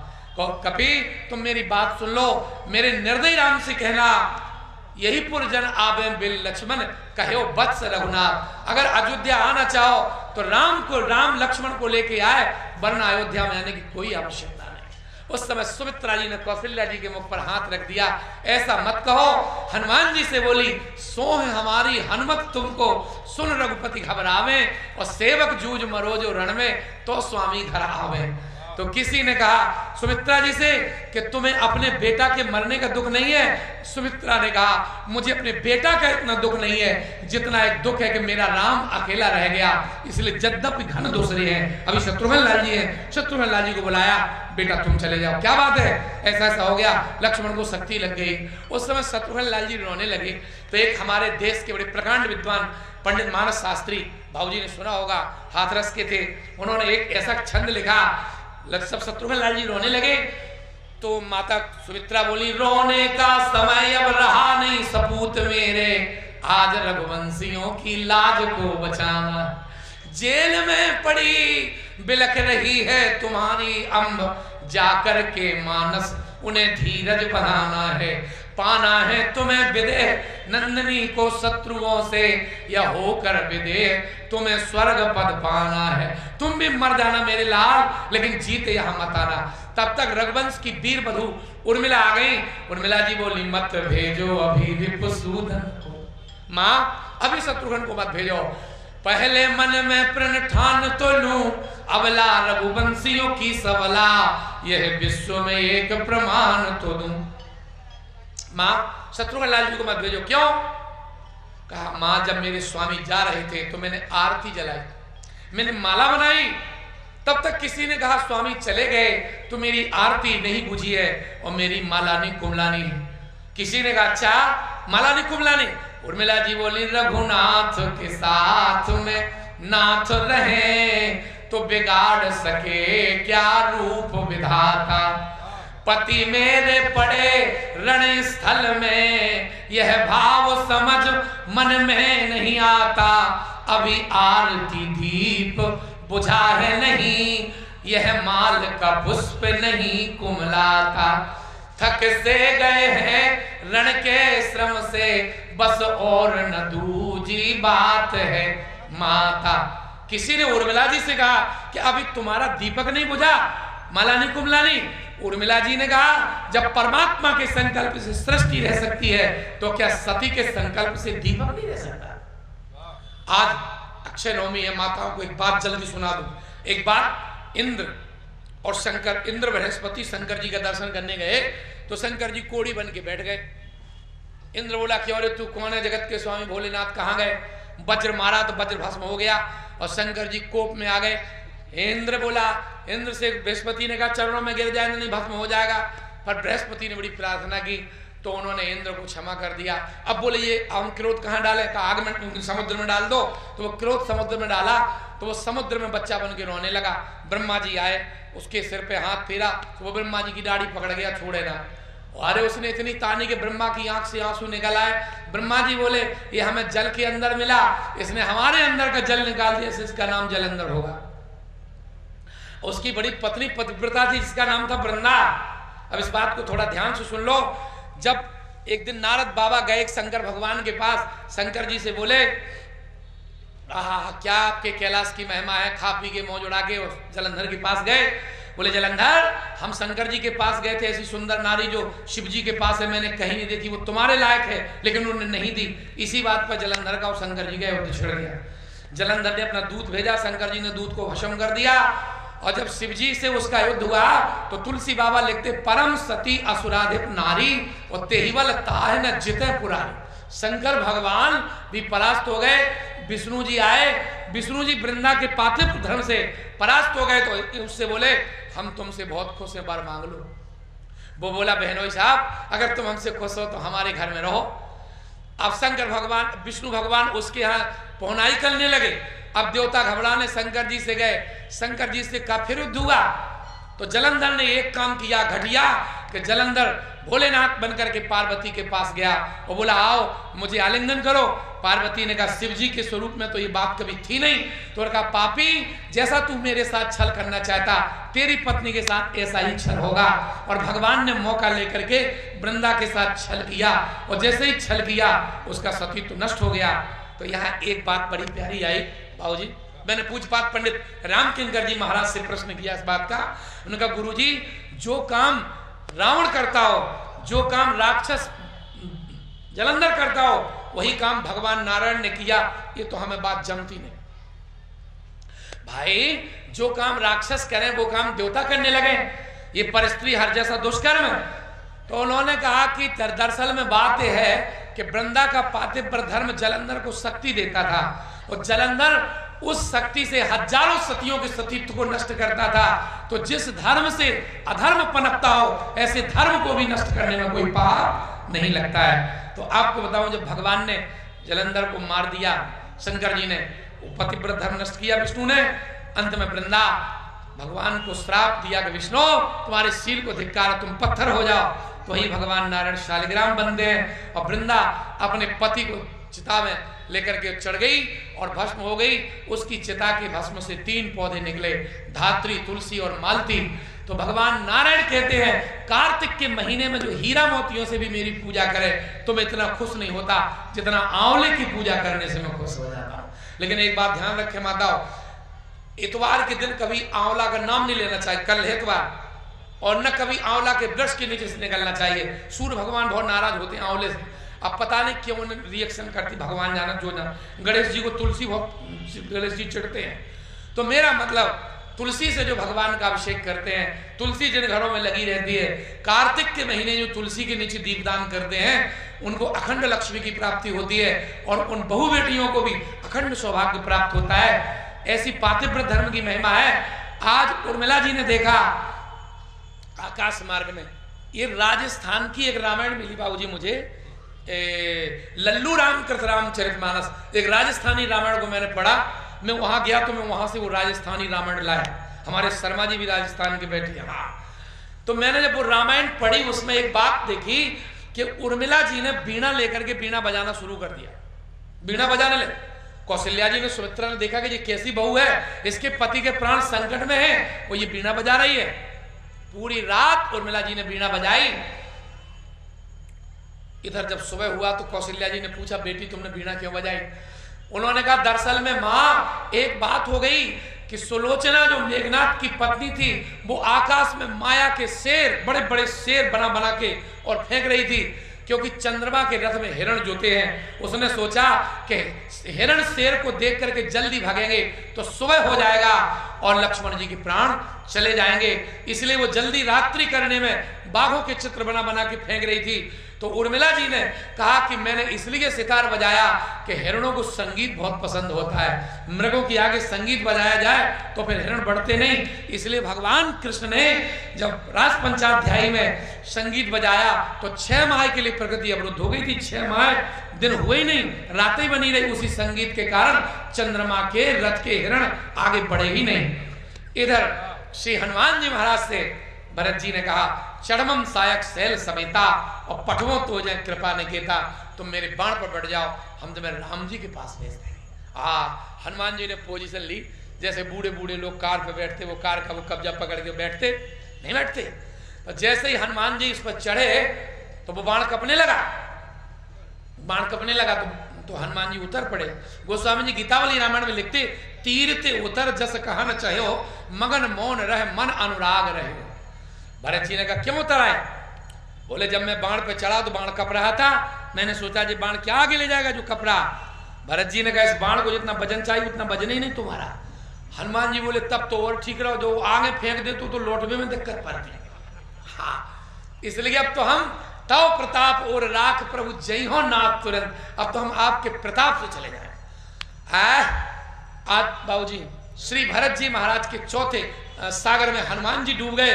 भरत बाहुबल प्रीत, भरत बाहुबल शील गुण, प्रभुपद प्रीत अपार, मन मोह जात सराहत, पुनि पुनि पवन कुमार। सराहत 2 लोग सराहना करते गए हैं, 2 लोग सराहना करते गए अयोध्या से, एक तो हनुमान जी और दूसरे विश्वामित्र जी। हाँ, लेकिन एक स्वभाव की सराहना करते हैं, बोले जा राम रूप भूपति भगति।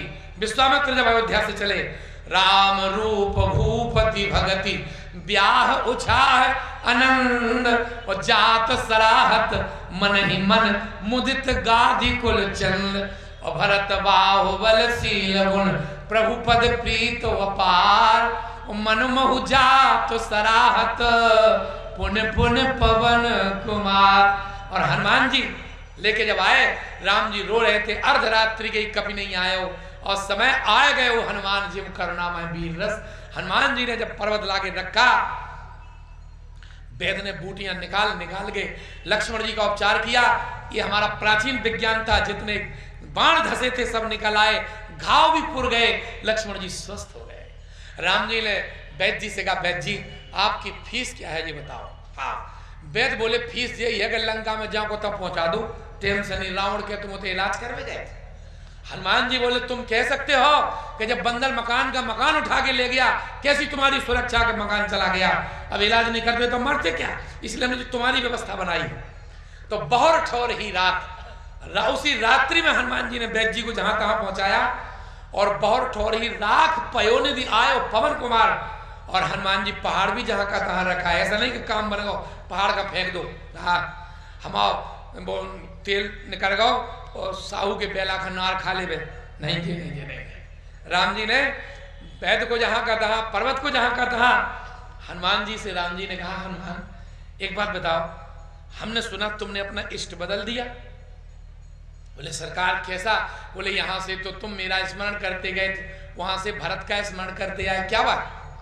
हनुमान जी बोले प्रभु आपके पास इतने दिन में रह करके जो नहीं सीख पाया, जो भरत जी से 1 घंटा में सीखा। बोले क्यों? बोले जब लक्ष्मण को शक्ति लगी तो आप पूरी रात रोए, हम फड़फड़ाते फिरे, वैद लाए, बूटी लाए, उपचार हुआ, लेकिन जब हमें शक्ति लगी वहां ना तो कोई वैद था ना कोई बूटी लाने वाला था। हनुमान नाटक में तो लिखा जब हनुमान जी को शक्ति लग गई तो वशिष्ठ जी ने जरा बूटी ढूंढ के हनुमान जी का उपचार किया, लेकिन रामायण में ऐसा नहीं। हनुमान जी बोले भरत जी ने तो इतना कहा, जो मोह पर रघुपति अनुकूला, तो लक्ष्मण तो कपि हो वो विगत श्रम सूला। अगर इतना विश्वास हमें होता तो हम भी कह देते, जो मोह पर रघुपति अनुकूला, तो लक्ष्मण हो विगत श्रम सूला। ना आपको रोना पड़ता, ना हमें इतना श्रम करना पड़ता, जितना विश्वास आपके प्रति श्री भरत का है उतना मेरा नहीं। प्रभु अब मैं क्या बता दूं, मैंने क्या क्या नहीं भरत से सीखा। राम जी ने कहा, हनुमान क्या सीखा? बोले भरत जी के पास जब मैं गया तो मैंने बड़ी बड़ी चीजें देखी, मुझे एक अभिमान आ गया, उसको भरत जी ने बाण मार के गिरा दिया। राम जी बोले, हनुमान तुम भरत के बाण की बड़ाई कर रहे हो, तुमने मेरे बाण नहीं देखे? जब मैं बाण चलाता हूं तो पानी बरसता है, मैं बाण चला देता आग बरसने लगती है। राम जी से हनुमान जी बोले, प्रभु आपके पास पानी बरसाने वाला बाण है, पत्थर बरसाने वाला बाण है, आग को बरसाने वाला बाण है, लेकिन अभिमान को मारने वाला बाण है तो भरत के पास है और किसी के पास नहीं। अगर भरत जी ने बाण नहीं मारा होता, मुझे अभिमान आ गया था कि मैं ही सब कुछ हूं, मेरा अभिमान नष्ट हो गया। लेकिन प्रभु जब मैं बाण मारा तो कहा, बाण मारा तो तुम्हें तो बुरा किया? बोले नहीं, बहुत भला किया। बोले क्यों? जब मैं अयोध्या की धरती पे गिरा तो मुझे वो सुख मिला, मुझे ये लगा कि ये अयोध्या की वो पावन धरती है जिसमें हमारा परमात्मा कई बार घुटनों के बल गिरा हो, चलते समय गिरा हो, और मैं ऊपर ही ऊपर जा रहा था तो भक्त ने कम से कम गिरा करके उस रज का स्पर्श करा। हनुमान जी से राम जी ने कहा, अच्छा तो भरत जी का बाण ऐसा है, तुमने मेरा बाण नहीं सुना? मैं जिसमें बाण मारता हूं वो 100 जन उस पार चला जाता है। भरत जी, हनुमान जी ने कहा, प्रभु आप जिसको बाण मारते हो वो 100 जन उस पार चला जाता है, और भरत जी जिसमें बाण मारते हैं वो आपके पास आ जाता है। भरत जी का बाण आपके पास भेज देता है, आपका बाण तो आपसे दूर कर देता, लेकिन भरत का बाण तो आपके पास। लेकिन एक बात है प्रभु, आपका बाण जिसमें लगता वो मरकर के आपके धाम जाता, और भरत का बाण जिसमें लगता वो जिंदा आपके पास आता। ये भरत जी की महिमा है। ऐसे भरत के सागर में, चौथे सागर में आज हनुमान जी डूब गए। अब कौन दुनिया की बात कहे, आपको बता दो, भयंकर युद्ध हुआ, राम जी ने रावण को मारा, वो मर नहीं रहा। अच्छा, रावण का बाबू जब युद्ध हुआ ना तो राम जी पैदल चल रहे थे, रावण रथ पे बैठा था। तो इंद्र से शंकर भगवान ने कहा, क्यों तुम्हें शर्म नहीं आती? राम जी पैदल, रावण रथ पे बैठे, रावण रथ पे बैठा, राम जी पैदल चल रहे। इंद्र बोला, जो राम केवट से नाव मांग सकते कि हम रथ नहीं मांग सकते, मांगे हम तो 20 रथ भेज। भगवान ने कहा, मैं केवट की नौका के बिना गंगा पार नहीं हो सकता, लेकिन तेरे रथ के बिना मैं विजय प्राप्त कर सकता। उस समय भगवान श्री राम का जो रथ है वो 14 लक्षणों का है, पढ़ लेना आप, उसमें पूरी एक से एक बातें। समय नहीं हमारे पास, अभी बाबूजी कितना बोल ले, नहीं बताओ तो हम उसे साइनो खींच लें, चिंता नहीं कर लें, है 5 मिनट भी कह रहे 5। अच्छा, चलो जब तक बाबा नहीं आए तब तक बोलें, चिंता नहीं। भाई आज तो हम पे बाबूजी की बड़ी कृपा होगी, हमें खूब समय दे रहा। चलो तो फिर वो महाभारत पढ़े और रामचरितमानस पढ़े। महाभारत में जब भक्त परेशान है तो वो भगवान की तरफ देखता है। विभीषण जी महाराज वो अर्जुन भगवान कृष्ण की तरफ देखते हैं, लेकिन रामायण में माने महाभारत में जीव परमात्मा की ओर देखता है, लेकिन रामचरितमानस में परमात्मा जीव की ओर देखते हैं। राम विभीषण तन तब देखा मरे न रिपुषम भयो विषेक। हमारे गांव में तो एक बार सज्जनों रामलीला भाई और राम जी रावण का मार मार परेशान, वो मर गए ही ना। तो वो हमसे बोला महाराज तुम कह दो जो रावण मर नहीं रहो। डायरेक्टर परेशान हो गया, हम गए, हमने भैया कहा नहीं मर रहे, बोले इनने विदाई नहीं दी थी पर साल नहीं मनने, हम पूरी रामलीला बर्बाद कर दे अगर आज देखा। रामलीला को डायरेक्टर बोलो पर साल की ले लो, इस साल की ले लो, भैया मर जाओ। अच्छा पर साल की ले ली, इस साल की ले ली, फिर राम जी ने बाण चलाओ, वो फिर ना मरो, फिर पर्दा उठो। अब हमने कहा यार अब 2 साल की विदाई ले गए, क्यों नहीं मर रहे, 1 साल की और एडवांस ले लो। 1 साल की विदाई और ले ली, वो फिर ना मरे। हमने अब क्यों नहीं मर रहे, और 3 साल की विदाई हो गई। वो बोला महाराज जो आदमी राम बनो है, जो रोज हमारे संग शराब पियत और दारू कुट्टा के हाथ मरत मरत 3 साल हो गई हमें, तुम सही राम ले आओ तो मरे, नहीं तो नहीं मन नहीं। भाई जी हमारे साथ शराब पी के और राम आज जय तो हो रहा। जितने जे मैं सच बताऊं क्या आदर्श था, अभी मिश्रा जी बता रहे थे। एक बात आपको बता दें हम, हाँ ये सब एक आपको आश्चर्य होगा, इस अधम शरीर ने सबसे पहले मुरारी बापू को सुनाई थी कथा 7 दिन, और बापू ने मेरे गले में गलवैया डाल के झूला झूला था, जो अंजे सुनाउत फिर रहे अब है ये पहले हम सुनाया। और बापूजी मुझे अपने साथ में थाईलैंड ले गए और मॉरिशस ले गए, माने 2 जगह, फिर अंडमान निकोबार द्वीप ले गए बापूजी। तो बापू का हम पर बड़ा स्नेह। बापू की बंबई में कथा थी तो मैं उनसे उनकी कथा में गया, तो उन्होंने हमसे कहा कि हाँ विधायक जी बाबा तुम खा देखो बहुत दिनन में अभिलाषा थी मन में। अरे वे तो हमारे का है, ये तो बड़े लोग हैं। और बैठ विराज 2 बार भगवान का नाम ले लो, श्री राम जय राम जय जय राम।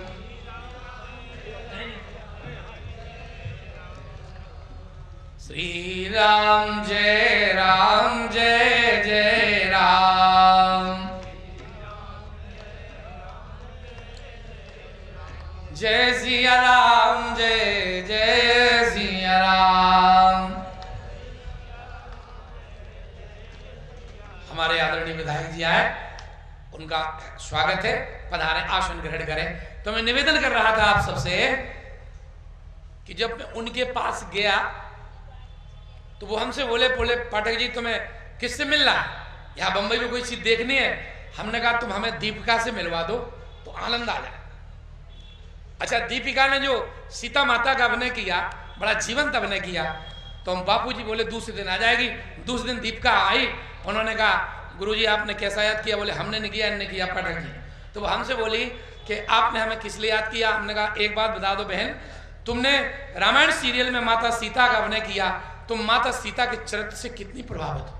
यहाँ मैं रामायण जी के सामने कह रहा आप लोगों के, मेरी पीएचडी तो नहीं है लेकिन मैं सीता माता की कथा 1 महीने सुना सकता हूँ। मैंने वाल्मीकि रामायण में जो सीता माता का चरित्र पढ़ा और अन्य धर्म शास्त्रों से लिया तो मैं जानकी जी के चरित्र से बड़ा प्रभावित हूँ। मैंने दीपिका से कहा तुम जानकी के चरित्र से कितनी प्रभावित हो ये बताओ। महर्षि वाल्मीकि ने तो मुहर लगाई और लिखा सीतायास चरितम महर, हमारा ग्रंथ राम प्रधान नहीं है सीता चरित्र प्रधान है। तो उसने एक बात कही, उसने उस महिला ने, अब भले जैसी हो, बोले पंडित जी अगर मैंने बचपन में सीता चरित्र पढ़ा होता और बचपन में सीता चरित्र का अभिनय किया होता तो मैं ज्यादा तो नहीं कह सकती, मैं विश्व की सर्वश्रेष्ठ सती नारी होती, मैं सीता चरित्र से बड़ी प्रभावित हूँ। ये उसने कहा, मुझे उसकी बात बहुत अच्छी लगी। और एक बात, यहाँ जितनी माताएं बहनें बैठी हैं मेरी बात ध्यान से सुन लें। वो दादा सहगल बैठे हैं उधर, वो बैठे हैं, दादा तरह खड़े हो जाओ। वे भग गए का अंदाज में, बब्बा भग गए। तो हमने कहा अब बूढ़ो आदमी ठंड लगा तो चलो सहगल दादा से हमने कहा, हमने बाबूजी ने पर साल हमको देवी भागवत दान में दी और सहगल दादा ने हमको शिव पुराण दान में दिया।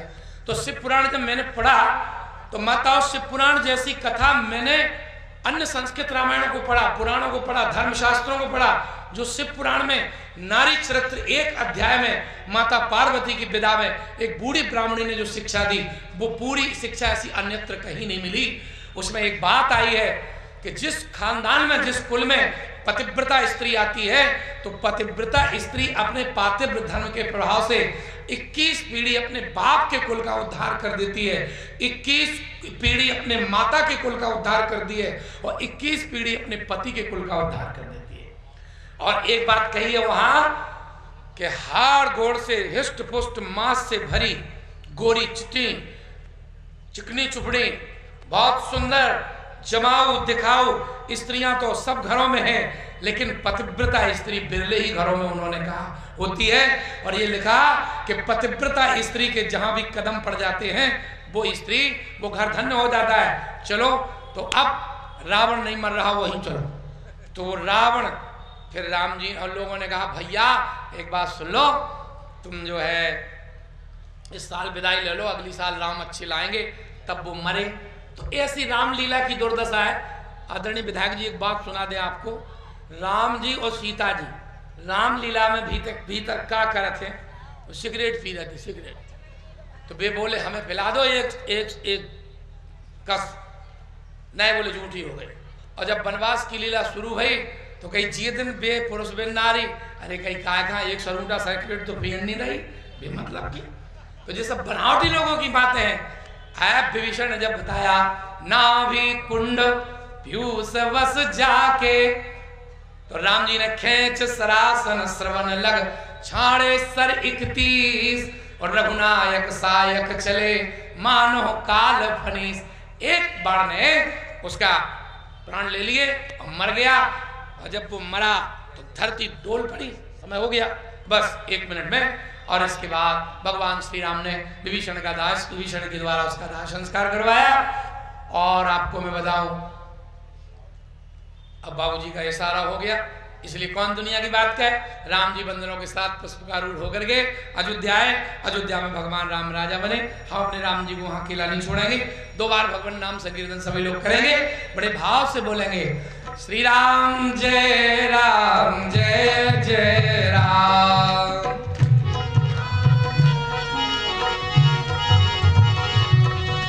जय सिया राम जय जय सिया राम।